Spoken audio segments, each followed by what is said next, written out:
to say Heidi will not be seen on CBS today, 30 years after the fact.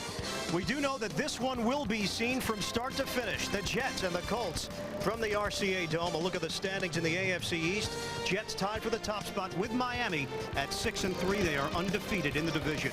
Hi, everybody. Ian Eagle along with Mark May. On paper, yes, a mismatch. But with Bill Parcells, he doesn't take anything for granted. And he told us yesterday, Mark, this Jets team, point blank, is not good enough to just walk in and get by on reputation alone. Well, Bill Parcells knows to go deep into the playoffs, you have to have a run game, and you have to also win the games that you should win. This is one of those games for the New York Jets. But Curtis Martin has to have a big game. His best is a Jet, 144 yards against the Colts. But his last 2 weeks combined, less than 100 yards and less than 2 yards to rush. And if they're going to get to the playoffs and deep into the playoffs, they've got to do a better job running the football. And the Colts have had success against the Jets. New York has not swept Indianapolis since 1986. Colts back in that all-too familiar role of spoiler.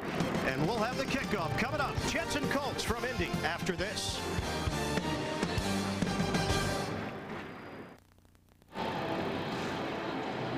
Back at the RCA Dome, the Jets and the Colts wrapping up their season series. Jim Mora's club, 1-8. His 12th year as a head coach in the NFL, had success in New Orleans and understands that this is a work in progress here in Indianapolis with a young quarterback and a young team. Bill Parcells, second year with the Jets. This team has destiny in its own hands. 6-3 in the division, 4-0 in the AFC East. That 6-3 record overall, looking for their 5th straight win last week. Impressive showing against Buffalo. Colts have won the toss. John Hall will kick it off, one of the best in the NFL. 13 touchbacks this season. Lamont Warren along with Aaron Bailey. Warren averaging just under 20 yards a return. Bailey will be the deep man for the Colts. And with the leg strength of John Hall, the kicker, he's got enough leg strength and distance. He could kick it out of the end zone from where he is right now. In warm-ups earlier today, he was just fooling around out there, and he was kicking the ball 65, 70 yards. Jets started last season at 6-3 as well, only to go 3-4 the rest of the way, trying to change that in 1998. Bailey will take a knee, and Hall doing his job to start play. The Indianapolis Offense, led by Peyton Manning. 18 interceptions, that is tops in the NFL, but he is the only quarterback in the league to take every snap for his team. Offensive line, the Peyton Protectors. Youngsters like Glenn and McKinney and Meadows mixing in with Mandarich and Lewenberg. Marshall Faulk has had success against New York. And a 1st and 10 from the 20. Manning off of play action on the dump off for Dilgert. And a gain of 1 on 1st down. The Jets were ready defensively. And this is the defense that Peyton Manning will face. On the defensive line, no, not big names, but Jason Ferguson and Ernie Logan are making names for themselves, doing a great job against the run up the middle. Linebackers, a veteran group. Brian Cox signing a 2-year extension with the club. Otis Smith yet to get burned for a touchdown this season. On the ground, Marshall Faulk up to the 30 and a flag on the play. It's enough for a 1st down if it stands. And if it stands, it's one of those plays that Indianapolis has to have. Their offensive coordinator, Tom Moore, they really want to emphasize the rush on 1st and 2nd down and getting Marshall Faulk positive yardage early in this game. Holding, offense number 78, 10 yards, remains 2nd down. Mike Carey, our referee, holding called on Tarek Glenn, the 2nd-year pro out of California, 1st-round pick last season.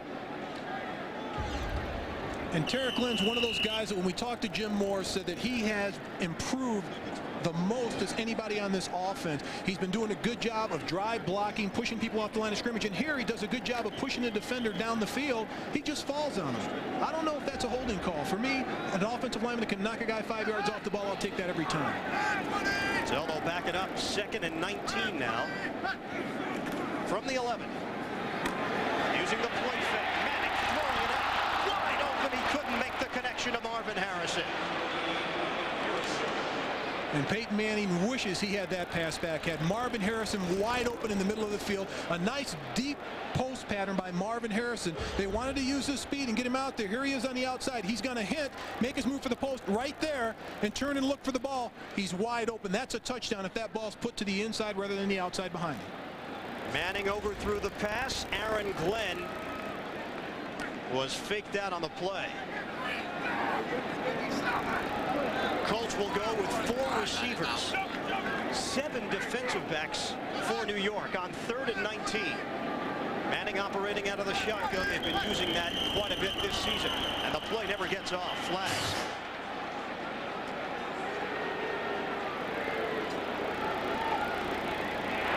Delay on the offense, 5 yards, 3rd down. Mistakes. And another penalty against the Colts and another holding call. And that's what's really killed this team. It's a very, very young football team. They have 20 guys on this roster with 2 years or less experience, and particularly on offense, where they have 3 rookies as starters, and mistakes has killed this team. 3rd and 24 for Indy. First possession of the game. Manning has time. Over the middle for Falk. And he's brought down as he crosses the 15-yard line by Corwin Brown. A 9-yard pickup on the pass play. And the Colts forced a punt with Chris Gardocki taking the field. Marshall Faulk is their go-to guy. He's going to touch the ball more than anyone today. Leads the team in receiving yards, leads the team in receptions and rushing yards. He's on pace right now for a 1,000-yard rushing and 1,000-yard receiving season, and only one other person's done that in the NFL, and that's Roger Craig. Leon Johnson inactive for the game today, so Dietrich Ward will return punts. Johnson out with that sprained knee.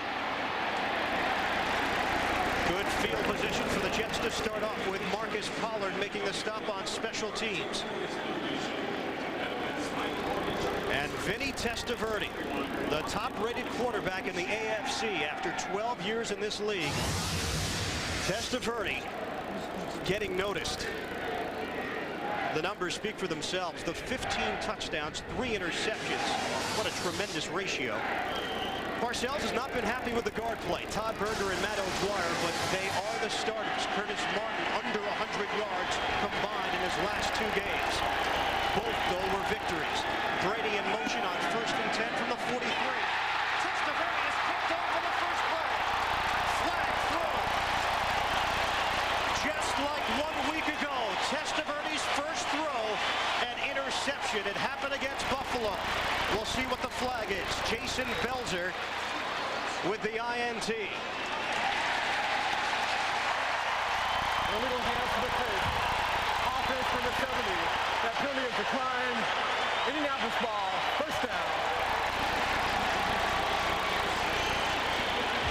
It works against New York, and the Colts will have the football.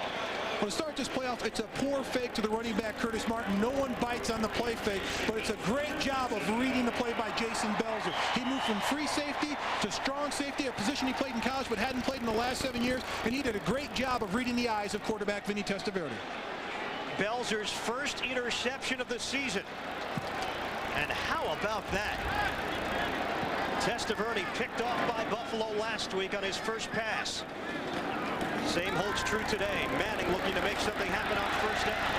Airing it out. What a grab by Henderson, but it's incomplete.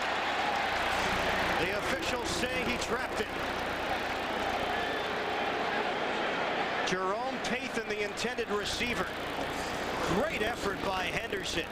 That's as pretty of an effort as you're ever going to want to see, but you got to like what Jim Moore is doing. He's going right for the throat on this play. They get the turnover and go right for the big play. One-handed stab at the ball. Look at this. What a great effort. Not an interception, but a tremendous effort. We got blocked off by Otis Smith on that look at it, but it never appeared like he had full control. Marshall Faulk gets the call. Henderson with a tackle. And just like a week ago, the Jets calling on their defense to stop the opponent.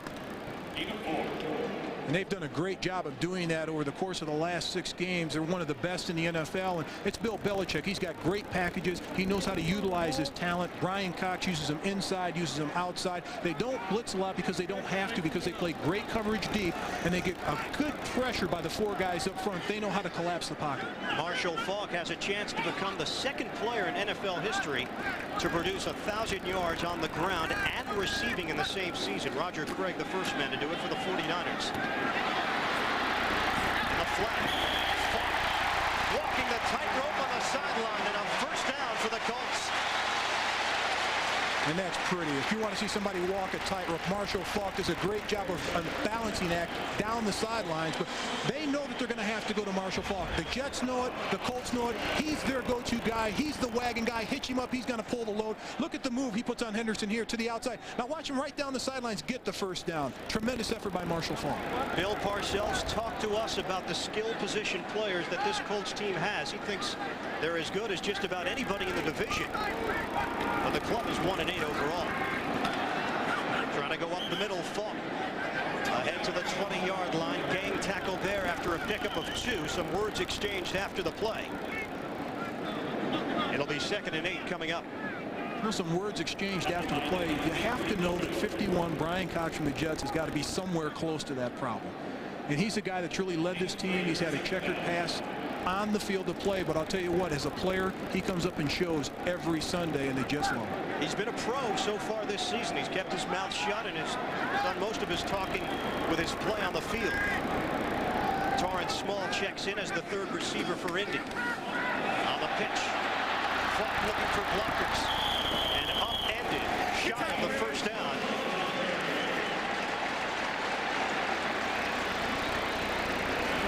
Third and 2 coming up for Indy. It's a new little wrinkle for this team. They use the toss sweep. They pull Big Tarek Glenn out and have him pull and circle the tight ends block and lead it downfield, but he's got to get a block to give Marshall Faulk a direction to go. But it's a great play by the Indianapolis Colts. This is what the Jets did to the Colts in their first meeting this year. The Jets used that toss sweep and just decimated the Colts defense and burned them for over 300 yards rushing. 3 carries, 12 yards for Faulk. Operating inside the red zone with a 3rd and 2, Faulk in motion. Manning, quick throw, and nobody's home. Colts will face a 4th down. And the field goal unit comes onto the field.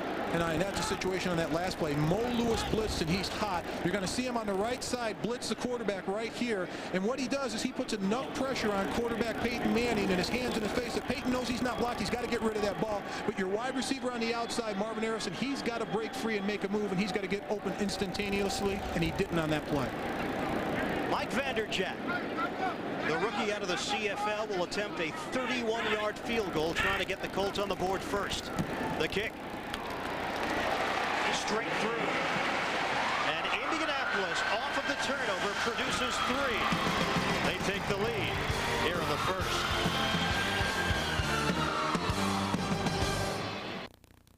Deja vu for Vinnie Testaverde. A week ago, he was intercepted by the Buffalo Bills on his first pass attempt, and the same holds true here. Jason Belzer with the pick. It leads to a 31-yard field goal for Mike Vanderjagt. 7-play, 19-yard drive. And the Colts with a 3-0 lead, 10:17 to play in the first. Vanderjagt kicking off, giving Chris Gardocki a breather today on kickoffs. Kevin Williams and Aaron Glenn deep. This is the rookie Williams. Williams has an opening. Couldn't break the tackle at the 40-yard line. Monty Montgomery got him low, or Williams would have been off to the races. A 31-yard return. Jets with strong field position with their 2nd possession when we return to Indy. Colts in front, 3-0.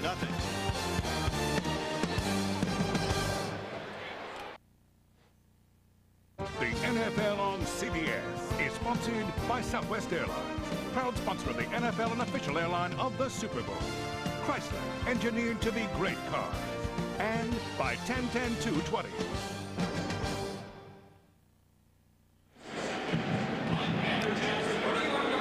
3-0. Colts have the lead for the 2nd time today. The Jets will start out at their own 43-yard line. They've done a terrific job in both coverage and returning on kickoffs. Curtis Martin spilled out on his the pressure with Tony McCoy. The Colts defense, lots of changes for Jim Mora's team, including Bernard Whittington moving to the outside. McCoy and Johnson have been the two best defenders for the Colts. Linebackers, Michael Barber, Andre Royal, both of those players were not on the roster during the preseason. And a change at safety. Tim Houck getting his first start since 1994, just the fourth start in his 9-year career. Martin looking for an opening and nothing there.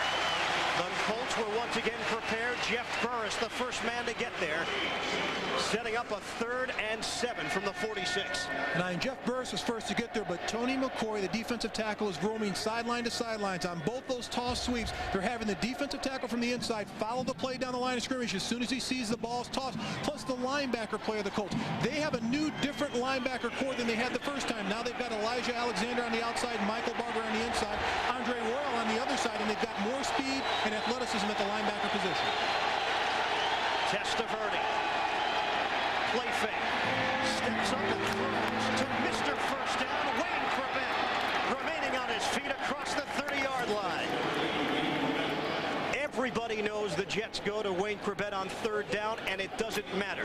He's amazing now, and I'll tell you what, on 3rd down, he's the guy that's going to get the ball. Runs a simple crossing pattern, goes behind the short zone, and Vinnie Testaverde sits in the pocket and just pitches him the ball for the 1st down. But you have to know, Wayne Corbett, he's in the slot here. He's wide open. It's a crossing pattern. Somebody's got to cover him. He's the #1 guy to go to. If I'm Indianapolis, I put a guy on him one-on-one in every 3rd down situation. Corbett's 34th catch for a 1st down this season. That leads the NFL. Martin looking to get on track. Michael Barber was waiting for him. Time right now for an NFL Today report. We go to New York and Jim Nance. All right, Ian, how about this? Miami, the co-leader with the Jets, opening drive, 92 yards they go. They get 56 on the ground by Abdul-Jabbar, who pokes it across. 7-0. Let's go back to Ian and Mark. Jets and Dolphins will certainly be keeping an eye on the scoreboard today. Both are tied atop the AFC East at 6 and 3. 2nd and 10 for New York. Draw play.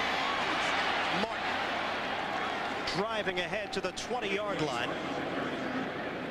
Michael Barber again, the middle linebacker, making the play. Matt O'Dwyer applying the block.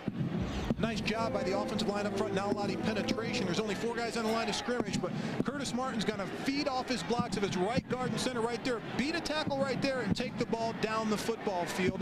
That's what they have to do with this Jet offense. They want to get Curtis Martin involved, but they need to run the ball. They have to force the issue. They don't want him to cut back.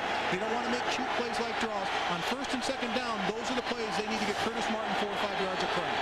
3rd and 2. 2 tight ends. Keith Byers in the game as well. Play action, Testaverde throwing. Was it picked off is the question. No. Jeff Burris had an opportunity. Incomplete. The Indianapolis defense has come to play this afternoon. The Jets' Bill Parcells was afraid of this game. He knows at 1-8 he can't overlook this football team, and the Indianapolis defense is a different defense. Vinnie Testaverde forces this ball. He's got one-on-one coverage, but it was a great break on the ball by Jeff Burris. And that was close to being an interception. You hear the fans boo. They see it on the replay machine here up on the screen, and they think it's an interception, but it was a great break on the ball by Jeff Burris. Jets, though, with a chance to tie as that pass was called incomplete. John Hall. 37-yard attempt for Hall. It's good. We're all tied up 3-3, 6:39 left. First quarter from the RCA Dome. In a season where just about everything that Vinnie Testaverde has tried to do has worked, he's looked shaky so far in the early going here in Indianapolis. 1 of 3 throwing the football, 26 yards, 1 interception, and another one that was nearly an interception. But the Jets and Colts are knotted up at 3. And it's a situation where Bill Parcells challenged him all week and asked him, hey, Vinnie, what are you going to do when you're challenged and you're blitzed and they throw different schemes at you? How are you going to respond? Well, we're going to have an opportunity to see. Aaron Bailey from the 1. Bailey remaining on his feet. Hall, the kicker, forced to go to the outside and twirl him out of bounds.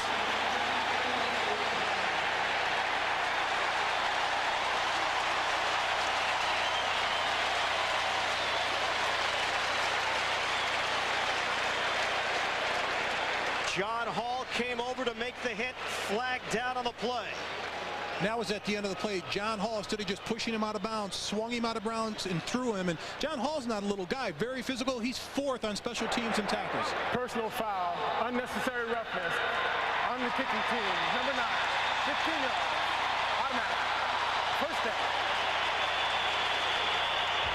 A great job of Aaron Bailey hitting the hole at full speed. Watch him. He's going to take the ball, follow his wedge, makes one move, and bam, hit through the hole and go straight down the field, make a turn to the outside. But here's John Hall at the end. Just push him out of bounds. Right here, let go. No, he slings him out of bounds. Hey, that's 15 yards. Makes no sense whatsoever. He was already out of bounds, and Hall just tried to make sure of it, and he got caught for it. That's Bailey's season-long return, 44 yards. Then you tack on the penalty. And the Jets with a 1st and 10 at the New York 40. Tied at 3 here in the first quarter. Falk hitting the hole hard. Marshall Falk doing some damage on first down. Ken Dilger laying out the block at a 6-yard pickup. This is what Jim Moore, the head coach, wanted to see from this football team. Wanted to see how they respond over the debacle last week. Only 57 yards, total yards in the first half against Miami. Wanted them to come out with more emotion, and they've set the tempo thus far in this game. Lamont Warren now in the backfield with Falk. On a 2nd and 4 from the 34. Falk again. Coming back for the first down. The Indianapolis Colts, a 1-8 football team. Showing some confidence here in the early going. But that talent level is there, and that's what Bill Parcells is most concerned about with his team. The specialty play, the Marshall Falks, the Marvin Harrisons, and you've got a great quarterback in Peyton Manning, but the offensive line is doing a tremendous job. And he really liked Tarek Glenn, and he liked the right tackle Adam Meadows in their 2nd year, saying, hey, these guys can really hit you in the mouth on the line of scrimmage and get movement, and they're not playing like 2nd-year players. 5 carries for Falk, 23 yards. On first down, it's Manning out of the shotgun. Fakes the inside handoff. Sideline route, Marvin Harrison. Another first down for Indianapolis. 11-yard hookup. And Marvin Harrison on the outside, watch this move. It's just a simple out move. He's going to press it down the field. As soon as the defensive back turns his shoulders, boom, makes his hit to the outside. Look at the catch. Right there on the sidelines. First down, had possession of it. When he hit the ground, both feet, boom, boom. What a great catch by Marvin Harrison. Peyton Manning so far, 4 of 7, 30 yards. Harrison comes out of that class of 1996 of receivers. Keyshawn Johnson included in that group, the 1st overall pick that season. 1st and 10 from the 18. Falk breaking a tackle. Marshall Falk. The Jets had an opportunity to bring him down early in the play. Rick Lyle missed him. Instead, the play goes for 11 yards. You talk about sweet feet in the backfield and breaking tackles. Marshall Falk gets hit in the backfield, and watch the feet of Marshall Falk. Here he's going to get hit. It's a draw play. Lyle has him, stops on a dime, moves to his right, plants again and turns upfield, then starts taking it to the sidelines. What a great job by Marshall Falk. That's determination of not being stopped in the backfield. That's a 6 rush, 34 yards in the first quarter. 1st and goal from the 7. Falk just keeps churning the feet as he gets it inside the 5. Marshall Falk's on pace to have an outstanding season, something that hasn't been done in an awful long time, and only one person's done it. Roger Craig right there. 1,000 yards rushing, 1,000 yards receiving. He's on that pace. In addition, Mark, he really came across as a veteran. He's a young man, 25 years old, but with all the younger players on this team, he's understood his role has changed from last year to this year. It's like the old analogy. It's not the age, it's the mileage. He came out of college at 20. This is his 5th year. He's got a lot of miles under his belt. 2nd and goal from the 4. Manning, plenty of time. On the rollout, thrown to the end zone. Touchdown, Colts. Torrance Small.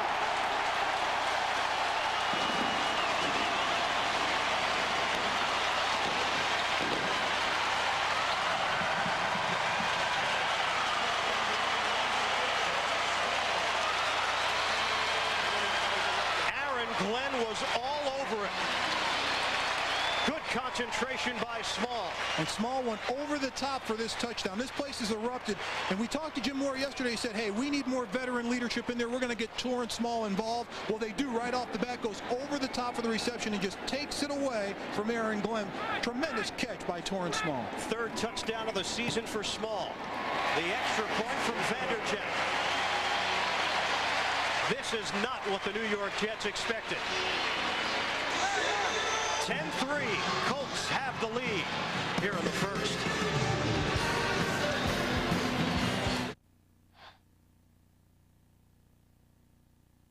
The NFL on CBS is sponsored by Maisonette's and by Pizza Hut, home of the stuffed crust pizza, the most fun you can have with a pizza.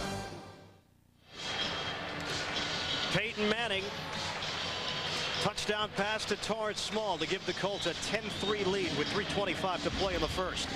And watch Peyton Manning. He's going to get pressure here, and it's supposed to be a bang-bang play. Watch Peyton Manning. It's supposed to be a quick play. He wants to hit the slant right there. It's not there. Feels the pressure. Rolls to his right to make something happen, creating a new pocket. But watch Terrence Small go over the top right there, over the top of Aaron Glenn and make the touchdown reception. Kickoff from Vanderjagt. Aaron Glenn. Glenn bounced around at the 25-yard line by Marcus Pollard. A 22-yard return.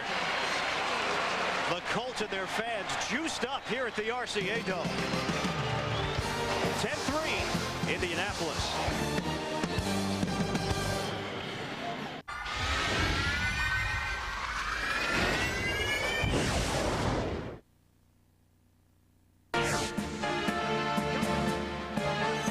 Coming up tomorrow on CBS, doctors aren't supposed to give in to temptation, but Ted Danson is being put to the test. Don't miss the new hit comedy Becker tomorrow on CBS.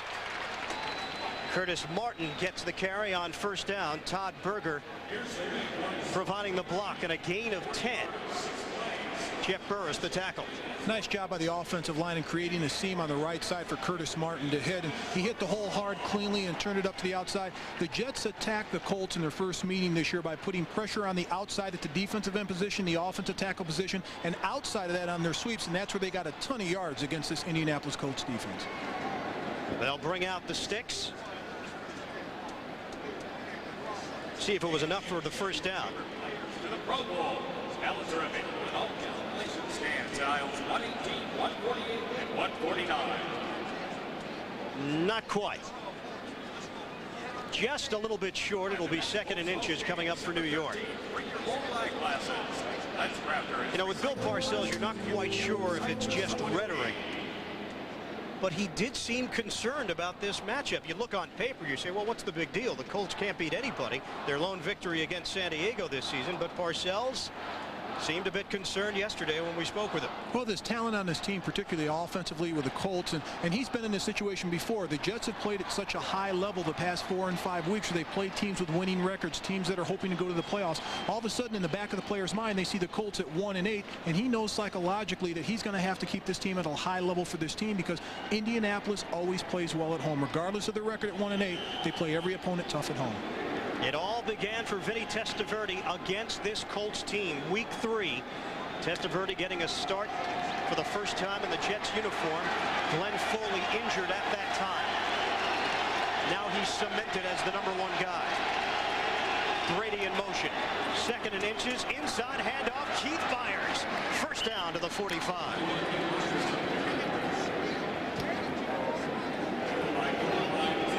A 9-yard gain for the fullback. And it's just excellent blocking. Kyle Brady coming in motion, a quick handoff to Keith Byers. There's no one out there. He just plows straight ahead. If he has his eyes open, he could have gone for 10 or 12 more. But Keith Byers, second carry of the season. He's Mr. Utility for this team. He's a leader on the offense, leader in the locker room. 13th season. He can go on and on and on and play. He's in magnificent condition. And what he's asked to do, he does a tremendous job at it. He blocks, reads well, great in short yardage situation. Originally, Gerald Soule was the starter at fullback. Byers has supplanted him. Testaverde. Little dump off for Martin. And a modest gain on first down as the Colts sniffed it out. Tony McCoy, the first man to get there. And then a host of tacklers in on the play. Tony McCoy has been sideline to sideline in this entire first quarter. He hasn't stopped. What a motor on this guy. Talking to Bill Parcells, he said the three big guys on their defense, the Indianapolis Colts, we have to worry about: Ellis Johnson, Tony McCoy, the two defensive tackles, and Jason Belzer, the strong safety moving from free safety. Keep in mind, Leon Johnson not available for the Jets. Inactive today because of that sprained knee that he suffered 2 weeks ago against Kansas City. On the pitch for Martin. And he is met by Jason Belzer at the 49-yard line. Like Jason Belzer really knows how to slip. Watch right here. Here's Brady. Watch the block he's going to make. Coming in motion, coming down the line of scrimmage. They're moving him around to get penetration for the offensive line to create a seam for him. Look at him block 4, 5, 6 yards down the line of scrimmage. I'll tell you what, Cal Brady's been magnificent the last few weeks, catching passes, blocking, putting them in motion, doing different things and moving that tight end around to create a different look for the defense. Alex Van Dyke checks in. 5 receivers for the Jets. Johnson, the motion man, on a 3rd and 6. Quick throw, and the catch made at the sideline. Richie Anderson, 2nd reception of the season, and a first down for New York. Nice job by Anderson of coming back for the ball, squatting, getting by the first down marker just enough. Comes by, look at him squat. He's going to sit. Here's the pass. He's got to go back a step to get it and bend down low to get it. Great job of concentration by Richie Anderson. Final seconds of the first quarter. Anderson really has not been involved much this season, yet to carry the football, and now just his 2nd touch of the 98 campaign. End of the first quarter. 10-3, Colts leading the Jets. Will return to Indy after this message. Back at the RCA Dome, Ian Eagle along with Mark May. 10-3, the Colts have the advantage as we start play in the second quarter. Jets with a 1st and 10 at the Indianapolis 44. Play never gets off. Flags come down. Movement by the Jets. The Jets have been fantastic. Before the snap, false start. Offense number 19, 5 yards. It remains first down. That one's on Keyshawn Johnson. And the Jets have been fantastic in the second quarter. I mean, you know, we used to call this the M quarter, the momentum quarter. This is where you put the pressure on the opposition and score more points to them. So when you're going at halftime, you got the lead, and you go into halftime with all the momentum. And the Jets do a tremendous job of putting up the points in the second quarter. They've outscored their opponents 70-43 in the second quarter. The Colts with only 25 points this season in the second. Jets trailing by 7. Now with a 1st and 15 to start play in the second quarter. On the dump ball, flag comes down. Martin with the cut. Curtis Martin breaks to the open field for the touchdown.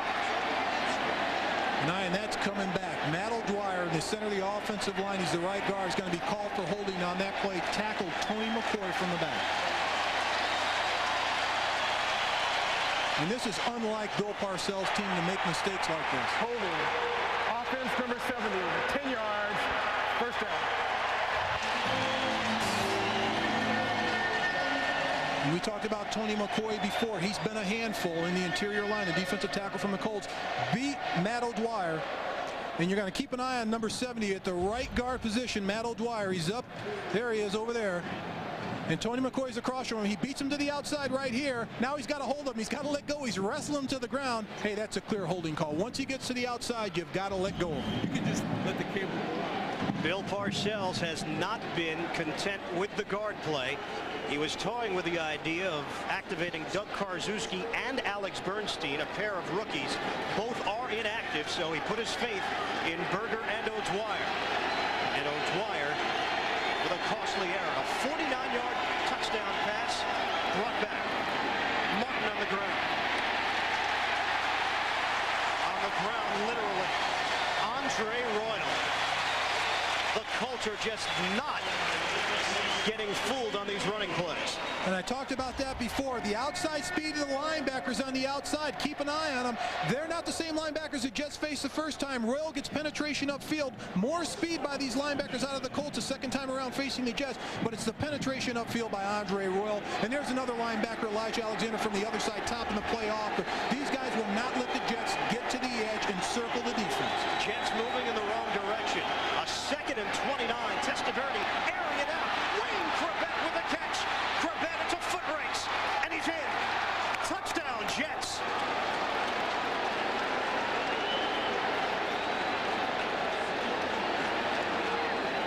That's just staying with your wide receiver. Corbett runs straight down the field, splits both defenders. Both of them look at each other, and Corbett goes right between both defenders. On the outside, Jeff Burris and Jason Belzer split them down the middle, and both of them looked at one another. To the right of the screen, watch Vinnie. He's going to have a play-action pass to Curtis Martin. He's just going to wing it out to Corbett. Look at him. Splits right between them. Nobody covers Wayne Corbett on the play. An easy play for the New York Jets. That's just blown coverage by the Indianapolis Colts. 63 yards as Hall adds the extra point, the longest reception of the season for Wayne Corbett. His 4th touchdown.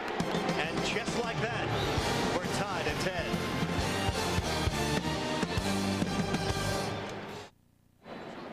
Two catches, 89 yards for Wayne Corbett, including the 63-yard touchdown, the longest TD score of Corbett's career. And what a career it's turning into. And it was big plays the first meeting between these two teams that really killed the Indianapolis Colts, and they just have to eliminate the big plays to stay with the New York Jets, because the Jets are just taking it right to the Colts when it comes time for a big play. Chris Hetherington on the return. And that play just quieted down this Colts crowd. And in situations where it's 2nd and 3rd and long, someone's got to match up with Wayne Corbett. Here, both defenders did not even look at him. They looked at each other, and he split the defense straight down the field. And Wayne Corbett, he's a magician when it comes to those long plays of 2nd and 3rd and long. I match him up. I put my best defender, my best one-on-one guy out there on him. Either Tyrone Poole or Jeff Burris should always mirror Wayne Corbett. Tied up 10-10. Marshall Falk brought down quickly. Brian Cox firing in on that play. A gain of maybe 1 on 1st down. That's a nice job of Brian Cox, just filling his gap, filling his hole area, and not letting the running back Marshall Falk hit the hole. And he came up and gave Marshall Falk a good stick.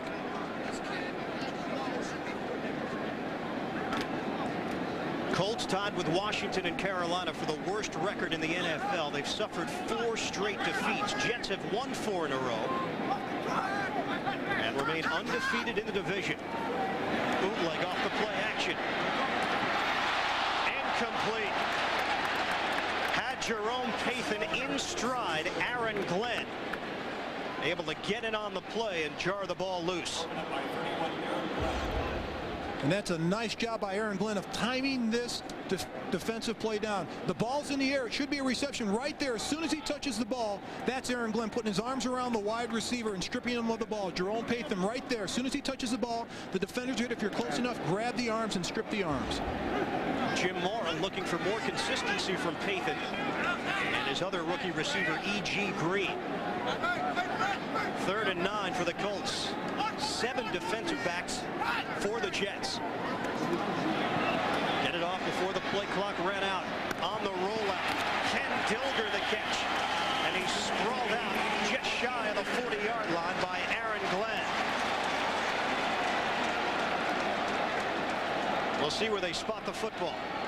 Not quite enough for the 1st down. Ken Dilger was a weapon in the past that they hadn't used much this season. Here, quarterback Peyton Manning rolls out to his right, but they need to get Ken Dilger more involved in this offense. He's a great receiver, but protecting Peyton Manning, he's been involved in pass protection schemes the entire year.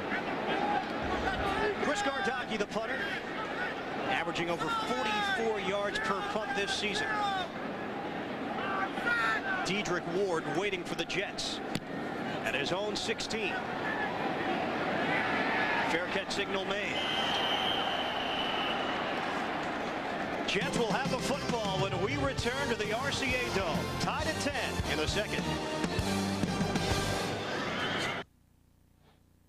The NFL on CBS is sponsored by the all-new Honda Odyssey. It's one big happy minivan. The United States Marine Corps, the change is forever. And by First Union, your guide to the financial world.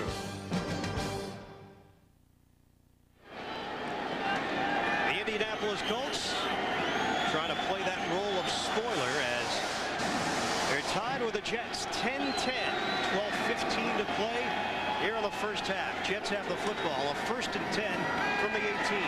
Testaverde under some heat. Able to find Keyshawn Johnson with a sideline route. And a first down for New York, 22 yards through the air. I like the way that the Jets are using Cal Brady in motion, but here Keyshawn Johnson from the outside. Keith Byers is going to clear the cornerback out. Here he's at the bottom of the screen. He clears that section out so Keyshawn can run his out pattern. Great throw by Vinnie Testaverde of dropping that ball in there where Keyshawn Johnson can catch it. Johnson and Corbett turning into quite a tandem. And if you toss in Dedrick Ward, the deep threat is the 3rd receiver. Jets are dangerous throwing the football. 1st and 10 from the 40. Testaverde, little dump off for Corbett. He's got the first down into Indianapolis territory. And lots of room to work with for Corbett after he makes the catch. Well, they had the empty backfield where nobody was in the backfield line, and it's 5 wide receivers. Look at that. There's no one back there. You got to match up on the outside or call timeout. Corbett's on the right side, makes a move inside, hints on the inside, knocks the linebacker down and comes to the outside. What a move by Corbett. They've got to find somebody that can match up one-on-one with Wayne Corbett, or he's going to kill the Colts the rest of the afternoon.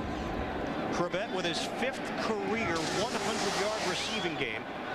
3 catches, 104 yards. Testaverde's numbers now picking up after that interception to start play from Jason Belzer. Byers lined up as a tight end. Martin tripped up as he crosses the 40-yard line. Good pickup on first down. And now the Jets offensive line creating some holes for Martin to work with. Well, not only that, Iron, they're moving the line of scrimmage. That's what they hadn't been able to do thus far in the game. They're pushing the defenders back, and that's given Curtis Martin a two-way go. He can cut it inside or outside. On that play, took it to the outside, but that's when they have the most success, when those big defensive tackles, Jumbo Elliott and Jason Fabini, can get on the defensive ends and get a push on him. It gives Curtis Martin a two-way go. 8-yard burst on first down, a 2nd and 2 from the 37. Testaverde floats one out to the sideline. Johnson is there. Keyshawn Johnson. Great catch on the sideline. Tyrone Poole with the coverage. Outstanding concentration. The maturity and the development of Keyshawn Johnson. Keep an eye on him and watch his hands at the end of this play. He's got to get a push off there, but watch just before the pass comes. Look at his hand. He's got to get a push off right there and go for the ball. Now that's growing up as a wide receiver. Those are some of the tactics that big-time wide receivers use. That little push-off right there allowed him to get the separation from the cornerback, Tyrone Poole, for the first down. Did you think it was a catch, though? Was the knee dragging on the sideline? I thought he had possession of it. That was a great catch. Late fake. Testaverde to the end zone. Fred Baxter was able to catch it, but was not inbounds. 1 foot was beyond the end line. So close. And Bill Parcells isn't happy about that. This is a gimme. Look at straight in the middle of the screen. Baxter's in the back of the end zone. You're supposed to tippy-toe, get in front of the line. There's no one next to him. He's already in the end zone. Watch his left foot. Right there he's out. He's out again.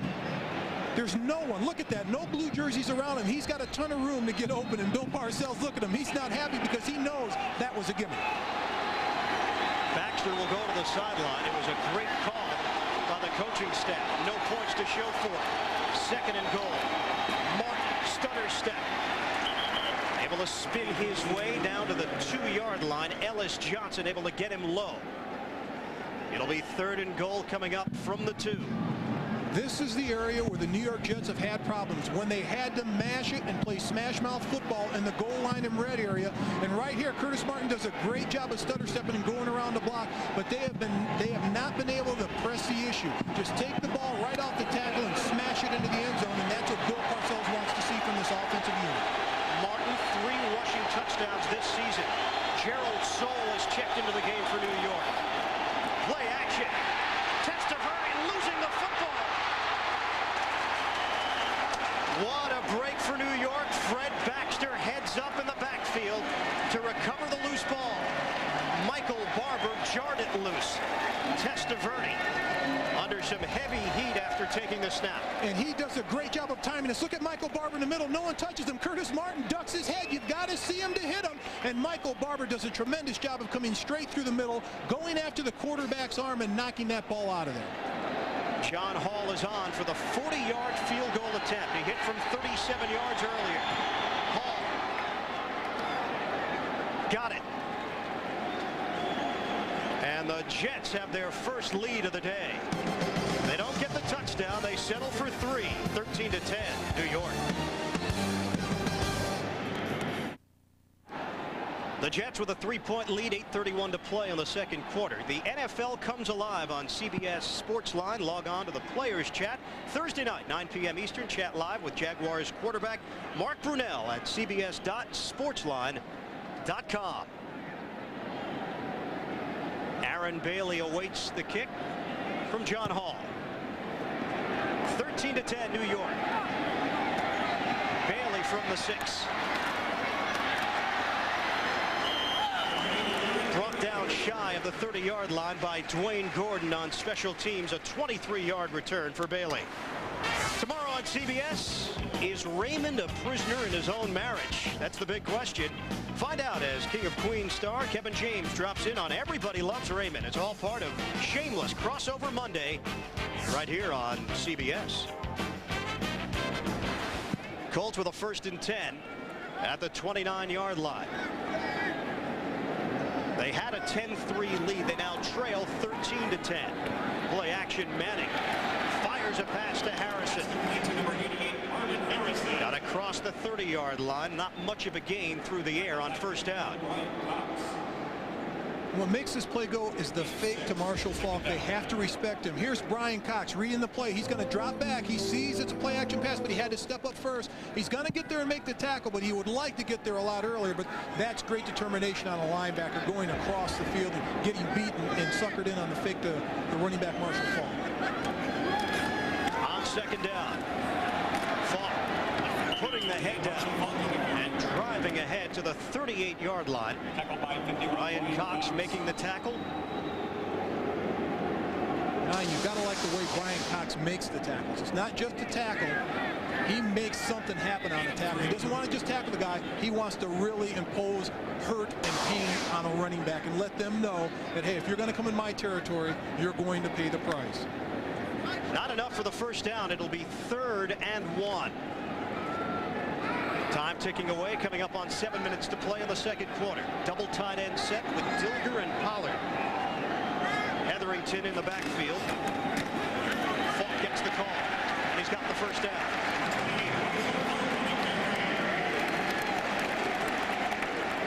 The thing about Marshall Faulk that I like, not only his catch receiving ability, he'll line up in slot, he'll run wide receiver patterns, he'll line up in the backfield and carry the ball, of course, but when it's short yardage and goal line, a lot of times you'll give it to a fullback. They don't have a fullback today. They're going to use Marshall Faulk. He's going to touch the ball about 45 times today.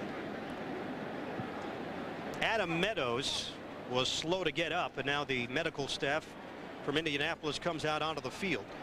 Meadows, the second-year pro out of Georgia, second-round pick in '97. Played left tackle last season, now playing right tackle. Waverly Jackson will come in to replace him when Meadows is ready to get off the field. And that's going to hurt this offensive line. He's playing at a very high level, second year in the NFL. And here's a guy that started at left tackle last year, moved to right tackle, and they really thought and they think and they know that he's got a bright future ahead of him. But whenever you can get a young player to respond in the NFL in his second year, that's a great draft pick. We'll step aside with 6:45 left.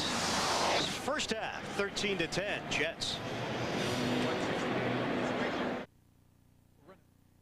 The NFL on CBS is sponsored by the new 1999 TL Luxury Performance Pick 2 and by the NASDAQ MX Market Group, the market of markets. Back in Indianapolis, 13-10. New York has the lead with 6:45 to play in the second quarter. Adam Meadows appears to be okay. He's walking on his own on the sideline, replaced by Jackson on a 1st and 10. Manning throwing to the sideline. They're calling that a catch. Marshall Faulk coming out of the backfield. Brian Cox was in on the coverage. You're going to see in the front of the screen, Tony Mandridge pulls to the left and blocks out on Anthony Pleasant. Brian Cox has Marshall Faulk one-on-one. He does a great job of coverage, but there's no way he's going to hang one-on-one with Marshall Faulk, one of the best receiving running backs out of the backfield in the NFL. 71 straight games for Marshall Faulk with at least one reception. Second longest streak to start a career behind Kellen Winslow. Cox with another tackle. Brian's doing a little bit of jawing out there. He's doing a great job. He's just mirroring Marshall Faulk. Wherever Marshall Faulk's going, there's Brian Cox, and he's getting everybody fired up. You got to love Brian Cox. If you're going to play linebacker in the NFL, you got to be mean. And Brian Cox is a mean linebacker. He's the only guy I knew that applauded when Mike Tyson bit Evander Holyfield's ear off, or part of his ear off, and he loved that stuff. Got 5 tackles already this afternoon, and there he is, blitzing through, making a tackle, and telling Marshall Faulk, I made that tackle. He applauded? He applauded. You gotta love that stuff. You know this for a fact. Linemen and linebackers, yeah, he loves that stuff. Manning. Picked off. Otis Smith.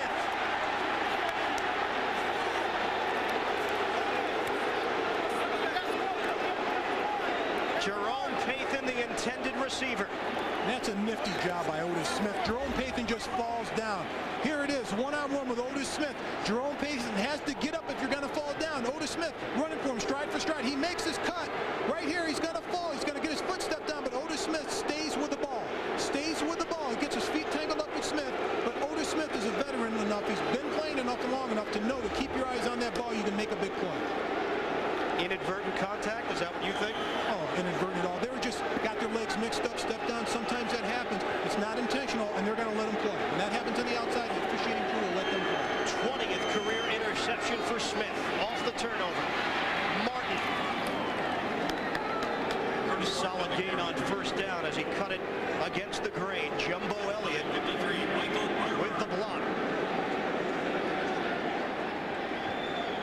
And a pickup of 5. Down to 5 minutes left in the second. Jets lead it 13-10 after an inauspicious start. New York has bounced back quite nicely. Martin and Byers in the backfield. That's Brady in motion. On second down, Testaverde off of play action. Johnson breaks out of the would-be tackler and into Colts territory. Tyrone Poole may have gone for the ball and forgot about the man.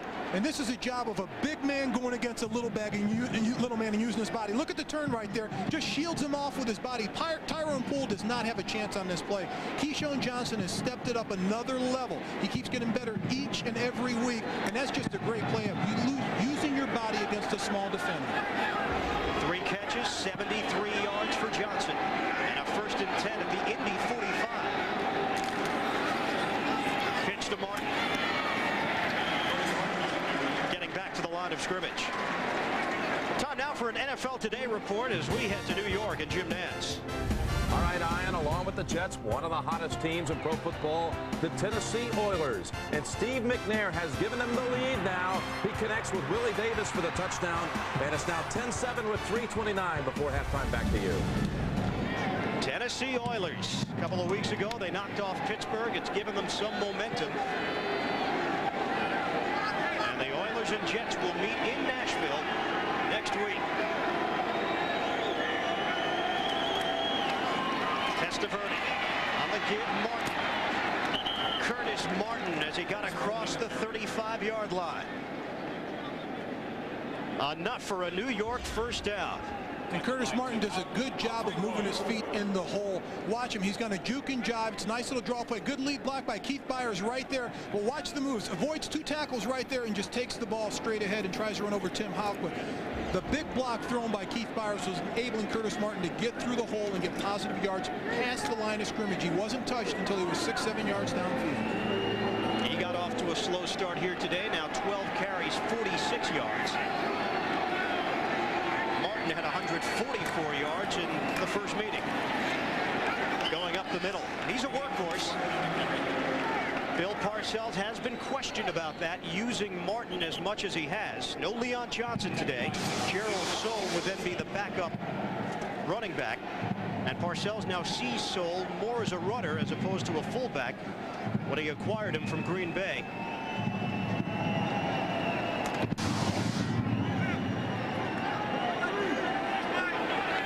One more play before the 2-minute warning. 2nd and 8. Testaverde. Trebek. Ball lost the ball by Jeff Burris. And that ball was thrown just a little bit by Wayne Corbett. Here he is in motion. Plants, goes downfield, makes his move, and the ball's thrown right behind him. He's got to go over his opposite shoulder, but that's a ball Wayne Corbett usually comes down with. 2-minute warning here in Indy. 13-10, the Jets in front. Jets with a 3-point lead, 1:59 to play in the first half here at the RCA Dome. Tony Mandarich getting a little breeze. His team trailing 13-10. Jets 3rd and 8. And the receiver fell down. Corbett, there's the flag. Michael Barber appears to be the guilty party. See Michael Barber on that play. Look at Wayne Corbett. It was a wrestling takedown move. Michael Barber gets up and looks around. Who, me? He didn't think it was him. He looked around and he got away with it for about 5 seconds, and the flags start flying in from each and everywhere. Holding. Defense, number 53. 5 yards. Automatic. First down. That's when the acting skills really come into play. Oh, you've got to be a thespian here now. You're going to see Barber here. I think that's him right on the outside there. Watch Corbett come across. He's got to hold him there. Look at the takedown move. Whoops. Grab a hold of the jersey. Take him right down. But at the end of the play, Michael Barber looks around. No, not me. Wasn't me. Well, couldn't have been me. With that in mind, I have a feeling that you were an Olivier. I wasn't bad. I never got called for holding, at least in my mind. About 10 times in career, if you're going to listen to your quotes, to check the record books. Yeah, that's the ticket. 1:55 to play, first half. Jets get the first down off of the penalty. Martin bouncing to the outside for another New York first down, very close to the marker. Curtis Martin's got to thank Tim Houck, the free safety from the Indianapolis Colts, on this play, because he gets a block on the defender. Here's Curtis Martin trying to make a move. He's almost tackled in the backfield. A nice cut to his outside right here. Now right there, look at number 50. He's got a hold of him, Elijah Alexander, but he gets picked off by his own man, Tim Houck, and Curtis Martin takes advantage of it and takes it downfield. They'll spot it just shy of the first down. Even less than 2nd and 1, 2nd and inches. In motion, Brady. Fires straight up the gut. Inside the 10-yard line, and a new set of downs for New York to work with.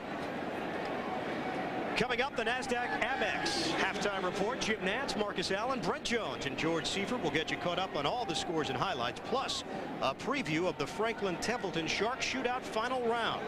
That's all coming up on the NASDAQ Amex halftime report. Down to 1:20 and counting. First and goal from the 9. They'll try the same play. This time the Colts were ready for it. Byers is bottled up by Tony McCoy, along with Tim Houck. And Keith Byers, that's his 3rd carry this afternoon, and he only went into the game with 1 run, so they're calling on his number a lot. But it's a straight ahead block right here, just a fullback dive in the middle of the field, and Keith Byers forces the issue and slams it right in the middle of the pack. Pickup of 2.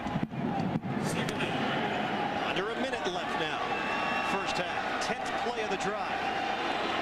Byers this time lines up as a tight end on a 2nd and goal. Corbett in motion. Testaverde floats one to the corner. Incomplete. Corbett covered by Tyrone Poole. 3rd and goal coming up. Wayne Corbett's not happy about this. Here he is in motion. Keyshawn's going to the outside. Gets a hit, a push off right there on Poole, but Poole had a little hand on him. Corbett's turning around looking for the flag. No flag. I think the officiating crew is doing a good job of letting these guys play today. 30 seconds left. 2nd quarter. Jets with that 3-point advantage. 3rd and goal from the 7. Testaverde fires. Nearly intercepted by Blackman. Keyshawn Johnson in double coverage. And Parcells will send out John Hall for the field goal attempt. And Robert Blackman should have had this interception, but Keyshawn Johnson forces his hands and his arms through at the end of the play to knock that ball out. Right there, it's in his hands, but Keyshawn's right on the play. This should be an interception. Vinnie, with a play-action fake, forces that ball in there, and right there it's in Robert Blackman's hands. No question. That's got to be picked off. Hall is 2 of 2 already. This a 25-yard attempt for Hall. Splits the uprights. John Hall has been perfect on the day, 3 of 3, and the Jets extend their lead 16-10 with 22 seconds to play in the second quarter.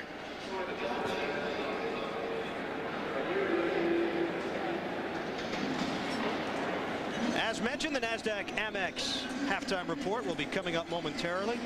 The crew back in New York will get you caught up on all the highlights and scores from around the NFL. Plus, we'll have that preview of the Franklin Templeton Sharks shootout. Final round. That's scramble format, Mark. All coming up on the NASDAQ Amex halftime report. And that's when I'm at my best when I play golf. It's got to be a scramble. If it's best ball and I have to play my own, nah, I'm not going in those tournaments. I think you're just scrambling to find your ball when you play golf. I'm the only guy that goes on the golf course. I probably got 5 times more balls than I do clubs in my bag. And it's just in case. And I'll tell you what, I'm not going to play fair. I'll tell you that right now. Sometime we should get together and play. No. I'll take a pass on that. Thank you. But the Colts, nothing seems to go right for them. Talking to Peyton Manning yesterday on that last interception, it should have been an easy pick. He said, hey, if a ball's going to be tipped, we're almost assured we're not coming down with it. It's just been that type of year for us. It's going to happen when you're 1-8. Ball kicks it off. Bailey will take a knee. Coming up Tuesday on CBS, JAG officers fight for justice. This week, one of their own will be accused of a horrible crime. Don't miss the trial of the century. An all-new JAG, Tuesday on CBS. Competitive football game, and Bill Parcells talked about it yesterday in our meeting with him. And, you know, you feel like just kind of touching him on the side of the shoulder and say, come on, level this. You think you're going to blow this team out, right? He won't give you that kind of nugget. No, he was absolutely right. He knew this team, they would fight and scrap, and they haven't given up in any of their games. Manning on first down. Brought in by Payton. Jerome Payton out of bounds at the 39-yard line with 15 seconds left. First half, a 19-yard pass play. That's one of the things about this offense and Jerome Payton and the youth of this offense. You'll come up with big plays because of the athletic ability, but the experience isn't there, and they'll make mistakes on reads, make mistakes on routes, but they'll give you a play like this that just makes you want to drool, saying the ability's there for our players to make big plays. Payton has shown glimpses this season. His 28th catch of the year, both teams with 3 timeouts remaining. Only 15 ticks of the clock left. Bad snap. Manning trying to flip. Nearly cost his team dearly. Mo Lewis had a chance. That was ugly. That was one of those plays that you really don't want to run. And it started with a snap. It was a low shotgun snap. Peyton's got to go down to get it. Now he's going to try to make a big play. The rush is upfield. He's got nowhere to go, and he just loses the ball. I think that's a fumble. I don't think that's an incomplete pass because his arm wasn't going forward. It was just a pick. The ground, incomplete pass. You know, you hear this term a lot. Rookie mistakes. That's a rookie mistake, flat out. That is. He just tried to pop that ball in front of Marshall Faulk. But you know, that's one of those things that the Colts are living with. It's growing pains. Because the reward is not greater than the risk. Not at all. And they know that this is going to bear fruit down the road, but it's just patience now. Final seconds. Manning on a scramble. Holds on to the football, runs out of bounds. Did time run out? Yes, it did. End of the first half. They may put a second on. Both teams were ready to run to their respective locker rooms. In fact, some players are being brought back, and Parcells is irate. And that's nothing new in this situation by Bill Parcells. But like I said about this Indianapolis Colts team, they will not give up. Peyton Manning makes a wise decision. Heads to the sidelines. Here's our clock in the bottom right. There's 1 second left on the clock. Great job by the officiating crew. They've been on top of everything the entire game. So the Colts will get another crack at it.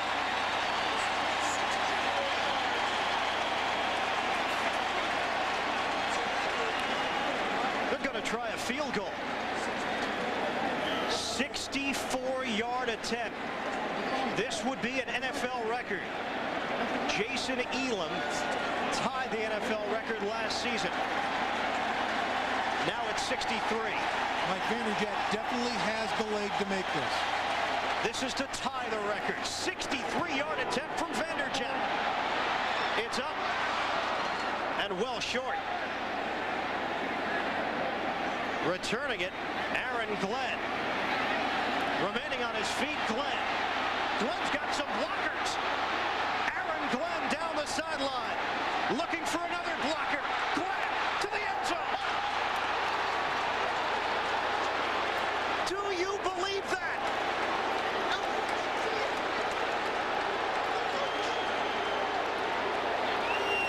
Now that was incredible. That's poor coaching and poor hustle by the field goal protection team. You're taught if that ball's kicked and it's short, you go down and cover it and make sure it's down. Well, the Indianapolis Colts, they didn't do that. They watched it, they stood around, but the Jets took advantage of the situation and they did not give up on this play. Look at the guy stand around in the back, watch it. Okay, it's no good, let's go into halftime, let's just jog over to the sidelines. No, but Aaron Glenn's smart enough to pick it up and say, hey, I'm not giving up on this play. I know I can make something happen. These guys, look at the block and he gets downfield, one there. At the end of the play, watch Anthony Pleasant, boom, right there at the end of the play. Smart play by Aaron Glenn. I mean, a tremendous play by Aaron Glenn. Incredible. 104 yards. You just don't see that. Well, you don't, and it's coaching. And I said it goes back to coaching. It does. You have to cover this kick. It's not a dead ball. It's still alive. Aaron Glenn's smart enough to pick it up and make something happen, but he gets great blocking downfield. You see the guy falling on the ground right there? That's Anthony Pleasant getting the block. Brian Cox out in front leading them, and Parcells has got to be happy about this. Look at this. He's saying, hey, that's me over coaching my special teams and making sure they know what to do each and every play. From one moment where the Jets are content just going to the locker room hoping that time ran out, to the next moment where the Jets are celebrating a touchdown. What a turn of events here at the RCA Dome. And that's definitely picking up the motivation, and they go into halftime with a big-time lift over the Indianapolis Colts. That's hard to believe. 23-10. End of the first half. The NASDAQ Amex halftime report will be coming up. Jets with the lead. How do you describe it? After a word from your local station.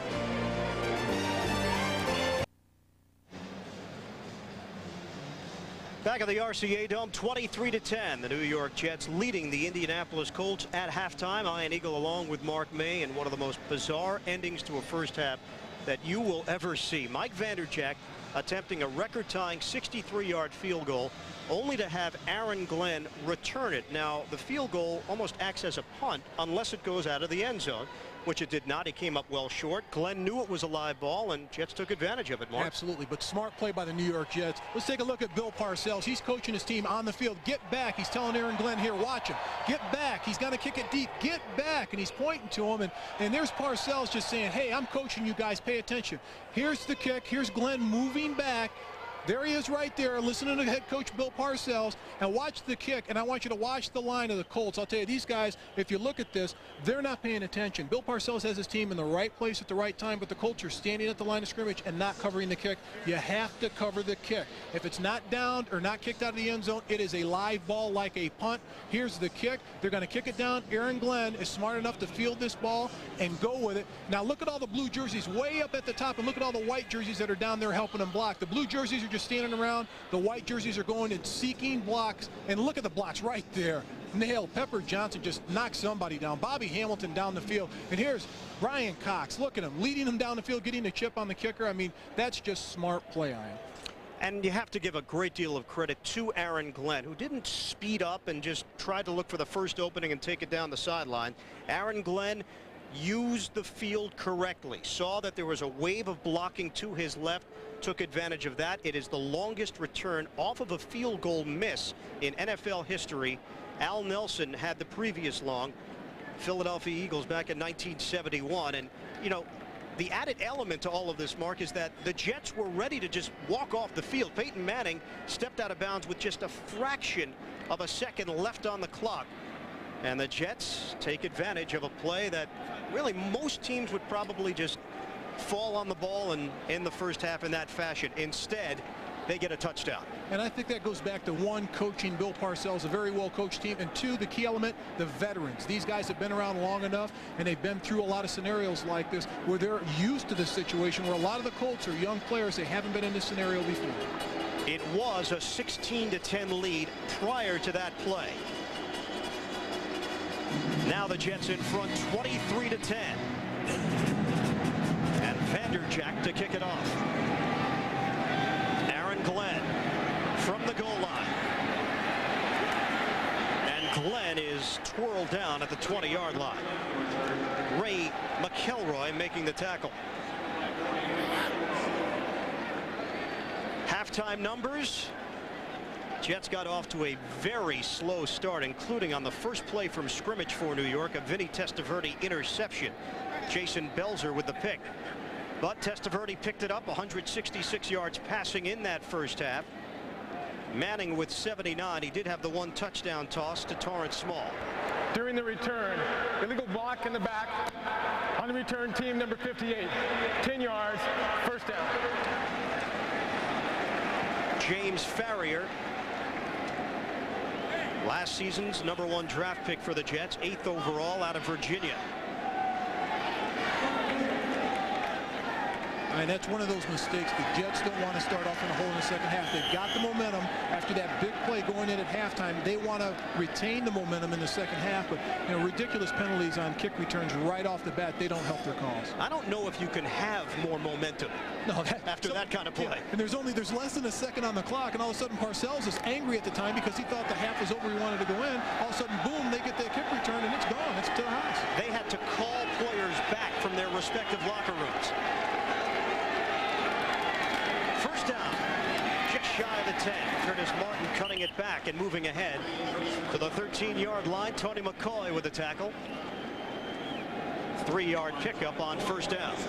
And the only way the Colts can come back from that adversity they faced just before halftime is to make the Jets go 3 and out here. They need those tackles like big Tony McCoy in the middle of the field to make big plays, stop Curtis Martin on first and second down, and put him in a 3rd and 4 plus or 3rd and 5 plus situation and come up with a big play defensively and get good field position. That's the only way to retain momentum in the second half. 4-yard average so far for Martin on the ground. 15 carries, 60 yards.